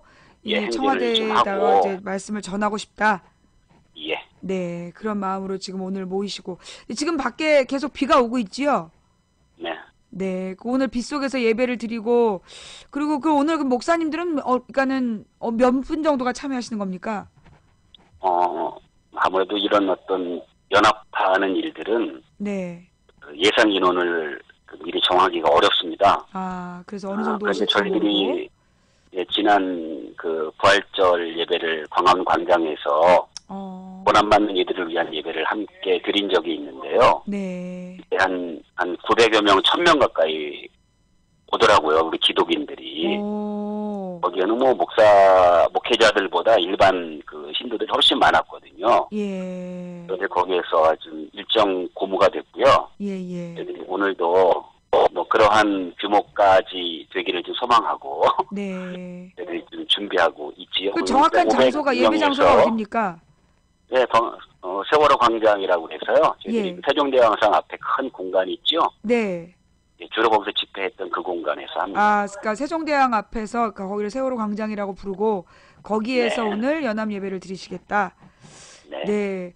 오늘 빗속에서 예배를 드리고 또 한번 행진까지 해보려고 마음을 먹고 계시는데 사실 우리 한국 기독교가 굉장히 부패한 부분이 많지 않습니까? 저도 이제 교회 다니는 사람이지만 이 많은 교회에서 세월호에 대해서 언급도 하지 않고 이 탐욕으로 아이들을 죽여놓고 반성하지도 않고 세월호 유가족들을 모욕하는 그런 막 설교들이 나오기도 하는 이런 상황 속에서 이게 참 목사님으로서 많이 부끄러우실 것 같아요. 네, 창피합니다. 네. 하여튼 우리 그 한국의 기독교계가 이번 세월호 사건을 통해서 하나님의 메시지를 분명히 깨닫고 정말로 이 가슴 아픈 예, 이 슬픈 사람들과 동참하는, 공감하고 동참하고 그들을 돕는 진정한 기독교로 좀 거듭나기를 바라는 마음입니다. 오늘 애써 주시고요. 저희 그 망치부인방 시청자분들께 혹시 전하시고 싶은 말씀 있으시다면? 네. 우리 망치부인님이 얘기한 것처럼 우리 그 기독인들, 특히 그 지도를 해야 될 우리 목회자들이 바르게 학습을 안 된 부분이 있는 것 같아요. 네. 그러니까 예수님이 시작했던 하나님 나라의 운동은 이 땅 위에 있는 약하고 연약한 이들을 돌보고 섬기는 일에서 그 운동의 시작이 있고 끝이 있는데, 그러한 일들을 하지 못하는 이러한 일들이 이제 우리의 생각, 우리의 철학, 신학에 들어와 있지 않은 것을 저희들이 알게 됐고요. 네. 저희들이 이번에 그래서 앞으로도 저희들이 지난 1년 동안 도처에서 쉼 없이 그리고 또 소리 없이 이들을 위한 일들을 해왔지만, 이후로도 이 그 가족분들이나 또한 진실이 밝혀져서 더 이상 이 생명이 이렇게 아무런 대책 없이 사그러져가는 일들이 없도록 네. 준비하는 일도 해야 될 거라고 생각하고요. 네. 저희 기독인들이 오늘 이제 기독인이라고 모이지 않습니까? 네. 그러니까 우리가 앞으로 해야 될 일들은 절대로 이러한 불의한 세력과 부패한 세력 때문에 우리가 그냥 가만히 있지 않겠고 잘 행동해서 이후로 우리가 해야 될 일들, 기독교가 정말 감당해야 될 일들을 찾아가는, 세월호가 단지 사고로 끝나지 않고 네. 우리 기독교가 또 우리 예수 그리스도를 따르는 모든 이들에게 네. 역사의 전기가 될 수 있는 사건으로 네. 자리 잡을 수 있도록 저희들이 한 발짝 한 발짝 최선을 다해서 네. 가고 있고요. 네. 뭐 왕치부님도 아시겠지만 제가 조금 이제 한마디 더 덧붙이자면, 절대 하나님 나라 운동은 절대 크고 규모 있고 빛나는 데서 절대로 완성되지 않잖아요. 네. 작은, 지극히 작은 곳에서 생명을 끌어안고 애쓰는 그러한 이들에 의해서 절대로 하나님 나라 운동은 꺾이지 않고 간다고 생각합니다. 네. 그렇게 우리 모든 기독인들이 낮고 연약한 자리에서나마, 그리고 또한 끝까지 잊지 않고 네. 우리의 할 일을 해야 되겠다. 네. 그런 말씀을 드려봅니다. 네, 알겠습니다. 오늘 목사님 힘내시고요. 오늘 연합 예배에 많은 기독인들이 세월호의 아픔을 기억하고 이 땅에 다시는 이와 같은 불행이 일어나지 않도록 마음을 모으는 자리가 되길 바랍니다. 감사합니다. 오늘 인터뷰 응해주셔서 감사합니다. 고맙습니다. 네, 들어가세요. 수고하세요. 예. 자, 지금까지 그 NCCK 소속 그 박병권 목사님이라는 분을 모시고 오늘 저녁에 있을 연합 예배에 대한 안내 말씀드렸고요. 어저께는 천주교에서 미사를 드렸다고요. 어저께는 세월호를 위해서 천주교에서 미사를 드렸고, 오늘은 이제 이 개신교 기독인들이 좀 모이는 날인 것 같고, 그러면 이제 또 다른 불교계나 이쪽에서도 또 하겠죠. 예. 이 전 국민들이 이 세월호를 기억하고 다시 한번 기억하는 그런 날이 되고 있는 것 같습니다. 저도 교회 다니는 사람인데요. 요즘에 이 한국의 기독교를 보면 참 고민이 많아요. 이 사람들이 도대체 예수님을 믿는다는 말의 의미를 아나? 그런 생각이 많이 들더라고요. 그 예수 천국 불신지옥 이런 얘기 하잖아요. 그래서 예수 믿으세요. 그런 얘기를 한단 말이에요. 나는 그렇게 말하는 사람들한테 묻고 싶어. 예수를 믿는다는 게 무슨 뜻입니까? 라고 물어보고 싶어요. 예수를 믿는다는 게 무슨 뜻인지 아십니까? 라고 묻고 싶다고. 정말로 예수를 믿는다는 얘기는 뭐냐? 여러분, 예수님은요, 그 당시에 사회개혁가셨어요. 예수님이 오셨을 때 그 당시에 이 기득권을 가진 유대교에 의해서 처형당한 분이야. 혁명가였어, 혁명가. 혁명적으로 이 유대교에서 가져왔던 그 전통을 온몸으로 부딪혀 맞서서 깨내갔던 그런 분이시고요. 예수님께서 생전에 하신 말씀이 뭐냐? 과부와 가난한 자를 돌보지 않는 자는 나를 섬기는 게 아니다. 나를 믿는 게 아니다. 나를 섬기듯이 과부와 가난한 자를 돌봐라. 그런 얘기를 하셨어요. 그리고 이 예수를 믿는다라는 게 뭐냐? 우리는 모두 죄인이다. 어떤 죄를 지었냐? 이거는 성경에 나오지 않지만 우리의 탐욕의 죄, 우리의 이 물질에 대한 탐욕, 권력에 대한 탐욕, 뭐 이 기본적인 이 욕구들, 그런 욕구들이 결국 주변 사람들의 것을 빼앗고 자기의 배를 채우기 위해서 누군가의 고통을 침묵했던 그런 죄, 탐욕과 침묵의 죄, 이런 것들이 이 사회를 어렵게 만들었다는 것을 인정하고 내가 그런 죄를 지었다라는 것을 예수님 앞에 시인하고 그리고 이 회개한다는 거. 이 기독교의 핵심은 뭐냐? 예수님이 왜 어떤 분이냐? 우리의 죄 때문에 탐욕의 죄, 침묵의 죄, 우리의 그런 죄를 대신 지고 십자가에 달려 돌아가셨다가 3일 만에 부활하셔서 새로운 존재로 우리들에게 다시 시작할 길을 열어주신 분이다. 하나님과의 관계를 회복하도록 나의 죄를 대신 지고 가신 예수님의 죽음을 믿고 그래서 정말로 땅을 뒹구는 고통스러운 회개를 통해서 하나님과의 관계를 회복하고 정말로 우리가 가진 것을 아끼지 말고 약한 자들과 나누어 쓰면서 올바른 하나님의 공의를 이 땅에 만들기 위해서 노력하는 삶을 살기로 결단하는 거, 그게 예수를 믿는다는 거예요. 근데 예수 믿읍시다. 예수 믿으면서 뭐 하냐고. 그 부자 청년이 예수님께 와서 묻습니다. 그 복음서에 나온 얘기예요. 거듭난다는 게 무엇입니까? 진실로 네가 거듭나지 않으면 하나님의 나라를 경험할 수 없다. 구원받는 게 아니다 그래. 그러니까 예수님이 이제 네가 거듭나야 구원받는 거라고 얘기를 하니까 젊은 부자 청년이 와서 어떻게 하면 거듭나는 겁니까? 라고 물어봅니다. 네 가진 것을 팔아서 가난한 사람들에게 나눠주고 나를 따라라. 부자 청년이 그냥 돌아갔습니다. 그러면서 그 예수님께서 하신 말씀이 부자가 하나님 나라에 들어가는 건 낙타가 바늘길을 통과하는 것보다 어렵다라고 이야기하십니다. 지금 한국의 기독교에는요. 과거에 무슨 칠성각에서 굿하고 절하던 것하고 다르지가 않아요. 칠성각이라는 게 뭐야? 이게 무속신앙이잖아요. 무속신앙. 정통 불교도 아니야. 무속신앙인데 거기서 비나이다 이러면서 복을 주소서 비나이다. 그거랑 똑같아요. 구복신앙. 생전에 복을 구하는 그런 거는 예수님의 신앙이 아니에요. 이 생전에 살아있는 동안에 내가 머무는 것은 잠깐 머물다 가는데 그 잠깐 머물다 가는 동안에 고통받는 이웃을 돌보다 가는 거, 그게 네가 천국에서 영생하는 방법이다. 그걸 가르쳐 주시는 건데 그런 예수의 삶을 배우기는커녕 연병들하고 자빠져가지고 권력은 하나님께서 세운 거니까 욕하면 안 된다고? 야 이 씨발놈들아! 그러면 왜 김대중 노무현 그렇게 욕했어? 김대중 노무현은 빨갱이라고 목사라는 것들이 빤스도 안 입고 나체로 고추를 달랑달랑 내세우면서 트럭 타고 다니면서 개망신을 떨고 말이야. 모든 권력은 하나님이 세웠다 그러면서 결국은 박정희, 전두환, 노태우, 박근혜, 이명박한테만 순종하는 게 그게 하나님 뜻이냐? 얘라 이 그지 같은 것들아. 니네가 무슨 예수쟁이야. 예수의 이응자도 모르는 것들이. 죄송합니다. 목사님의 은혜로운 말씀 뒤에 소리를 질러서 대단히 죄송하고요. 자, 이렇게 해서 오늘의 첫 부분, 미안합니다. 오늘의 첫 일부, 세월호 이야기를 여기까지 했고요. 다음 이야기로 넘어가겠습니다. 후원해주신 모든 분들께 감사드립니다. 감사합니다.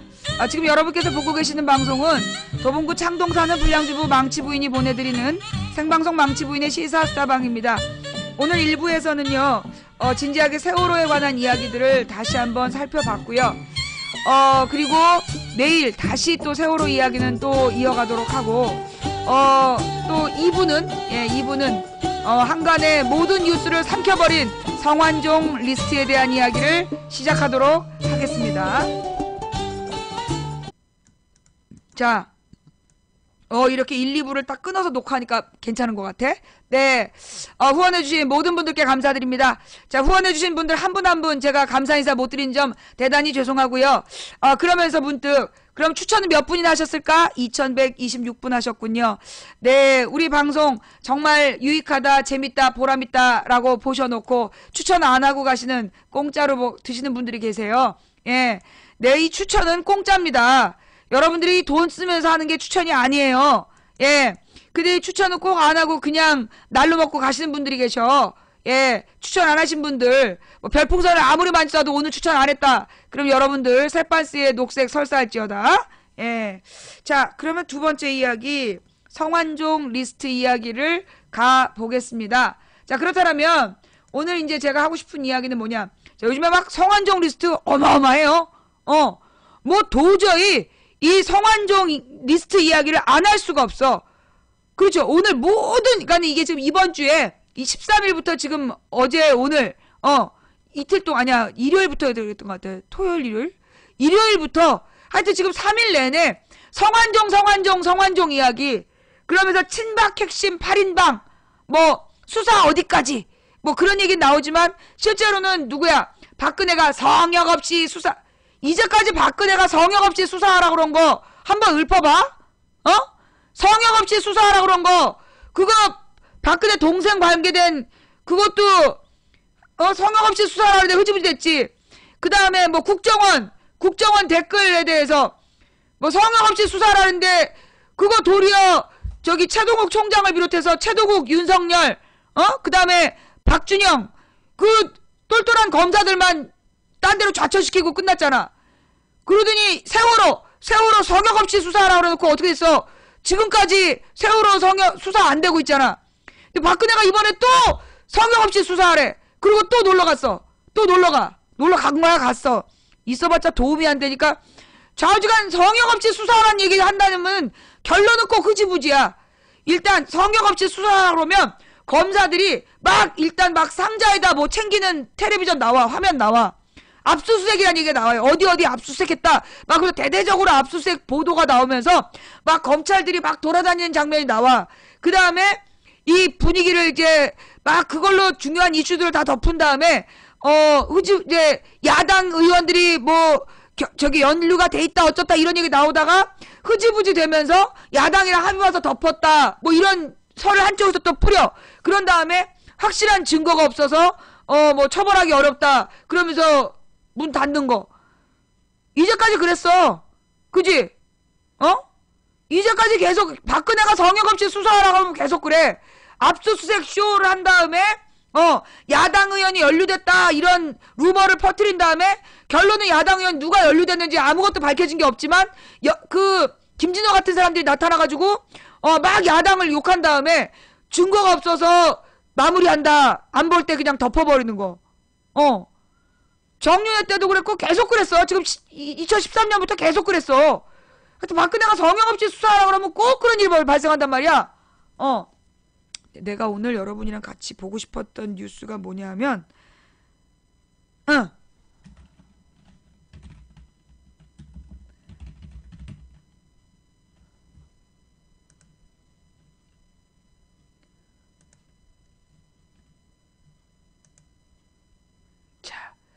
그러면서요. 지금 이제 성완종 이야기가 얼마나 웃기냐면 일단 친박 핵심 8명의 사진이 나와. 그죠? 그 다음에 근데 이게 언제부터 그랬냐면 2008년부터 그랬어. 2008년부터 특종을 소위 한겨레 경향 오마이프레시아 그러니까 오마이프레시아는 안 쓰는데 한겨레나 경향 둘 중에 하나에다가 단독으로 특종을 줘요. 그래갖고 특종을 띄우는 거야. 그러면 한겨레나 경향에 뜬 거는 누가 확 달라붙느냐? 소위 야권 지지자들이 그걸 물어가지고 이제 신나갖고 떠드는 거야. 그래서 여러분 요즘 주변에 성완종 리스트 얘기 나오면서 이걸로 뭐 박근혜에게 부메랑이 되나? 그런 얘기 많이 하죠. 뭐 이명박을 잡기 위한 그리고 뭐 기획수사 정권이 이명박을 잡기 위해서 기획수사를 벌였으나 결론은 청와대에게 돌아오는 부메랑이 되나? 뭐 이렇게 얘기해. 그러면서 이제 언론에서도 조금씩 뿌려. 질질 싸. 정보를 하나씩 질질 싸면서 그 다음에 이제 그 인물들에 대해서 뭐가 또 발견이 돼. 그러면서 이제 이왕구 봐봐. 자기는 어저께 뭐라 했더라? 14일날 아니야 언제였어? 어제 이왕구가 자기는 성완종이 돈 줬다고 얘기하는 그 대선 때 그때 암과 투병 중이라서 전혀 유세를 한 적이 없다. 그렇게 얘기했는데 오늘 떡하니 그때 유세 7분 동안 쉼없이 얘기하면서 그전에도 2번 더 왔었다라는 증거를 스스로 인정하는 동영상까지 떠. 몰랐을까요? 지가 그렇게 얘기한 거, 그렇게 이 유세하고 다녔다라는 증거가 나올 거라는 걸 몰랐겠어? 어? 지금 얘네들이 지금 뉴스가 만들어가는 과정이 어떠냐면 일단 부인을 해. 그러면 그 다음에 측근이나 뻔히 드러날 증거를, 내 이름은 뻔히 드러날 증거를 오늘 부인해. 그리고 다음날 증거가 나와. 그러면 마치 그러면서 막 그 증거를 대대적으로 보도하면서 얘가 거짓말하고 있다. 이걸로 포커스를 맞춰가는 거야. 그러면서 막 거기에 대해서 변명을 하고 그 변명이 또 거짓말인 걸 밝혀지고 그러면서 결론은 그렇게 막 왔다 갔다 하고 뭔가 스릴 있는 뭔가 대단한 일이 벌어진 것처럼 막 떠드는데 결론은 그래서 이명박은 어떡할 건데? 어? 얘네가 지금 막 뭐 친박 8인방이 어쩌고 성완종의 리스트가 어쩌고 막 떠들고 있는데 아니 그래서 이명박 자원에게는 어떡할 거냐고. 내 관심사는 그거야. 뭐 니네들끼리 돈 받아 처먹은 거 그거 무슨 특종인 것처럼 지금 떠들고 있는데 여러분 특징이 뭐냐 하면 대부분 간접 증거야. 지금 나오고 있는 내용들이요 다 간접 증거예요. 그게 검찰에서 수사를 할 만한 직접 증거가 아니야. 아니 그 유세에 참여했다는 동영상 그게 무슨 증거야. 돈 받았다는 증거가 나와야지. 돈 봉투 주고받는 사진이라든가 그런 게 나와야지. 유세를 했다는 동영상은 아무런 영향을 못 미쳐. 다 간접 증거야. 지금 간접 증거를 막 뿌리고 막 우리 편인 척 댓글원들이 댓글 달게 하고 거기에 또 혹한이 넘어가가지고 야 이걸로 혹시 박근혜 물러나나? 아휴 그런 정말 어리석은 들떨어진 진보를 지금 꼬시면서 지금 이 성완종 리스트를 막 성완종 이야기로 세월호 뉴스 가리겠다는 거 아니야. 세월호 뉴스 가리고 이명박 사자방 비리 가리고 그러겠다는 거 아니야. 근데 그냥 존나 신나가지고 야 이번 일로 박근혜가 물러나나? 아유 내가 옛날에 내가 이번 성완종 건을 보면서 뭐가 생각나냐 하면 그 2008년에 여대생 사망 사건 2009년에 노무현 대통령을 경호원이 죽였다 설 2010년에 타블로 딱 시리즈가 보인다니까? 그게 무슨 얘기냐면 2008년에도 뭐라고 그러나 좀 어정쩡하고 좀 들떨어진 잘 세상 물정 모르는 순진한 이제 진보들 들떨어졌다기보다 순진한 진보들을 꼬셔가지고 뭐 여학생이 죽었다. 그 여학생이 죽었다는 진실을 밝혀야 된다. 그러면서 막 퍼져나가는 거야 말이. 나한테도 자기가 직접 그 현장에 있었다 그러면서 막 제보를 하고 그래. 근데 지가 현장에 있었으면 그렇게 늦게 제보할 리가 없어. 나중에 지가 뭐 현장에 있었다는 식으로 나를 걸고 넘어지려고. 내가 여대생 죽었다는 이야기에 넘어가길 바라는 거야. 그런데 내가 안 넘어갔잖아 끝까지 안 넘어가면서 내가 한 얘기가 뭐냐. 정말로 여대생이 죽었다고 쳐. 시체가 있냐. 시체가 없으면 여대생이 죽었다라는 백날 주장해봤자 소용없는 거다. 직접적 증거가 없다면 여대생 사망설 퍼뜨린 너네가 위험해진다. 그러면서 거기 넘어가지 마라. 그렇게 얘기를 했는데도 기어이 여대생 사망설을 주장하면서 돈을 모아가지고 이 사진 속에 나오는 여학생을 찾는다고 그 짓거리 했다가 그 돈 모은 통장 그 통장 주인이 안마방에 다녔다. 마사지 받으러 성금 모아 성매매 안마열사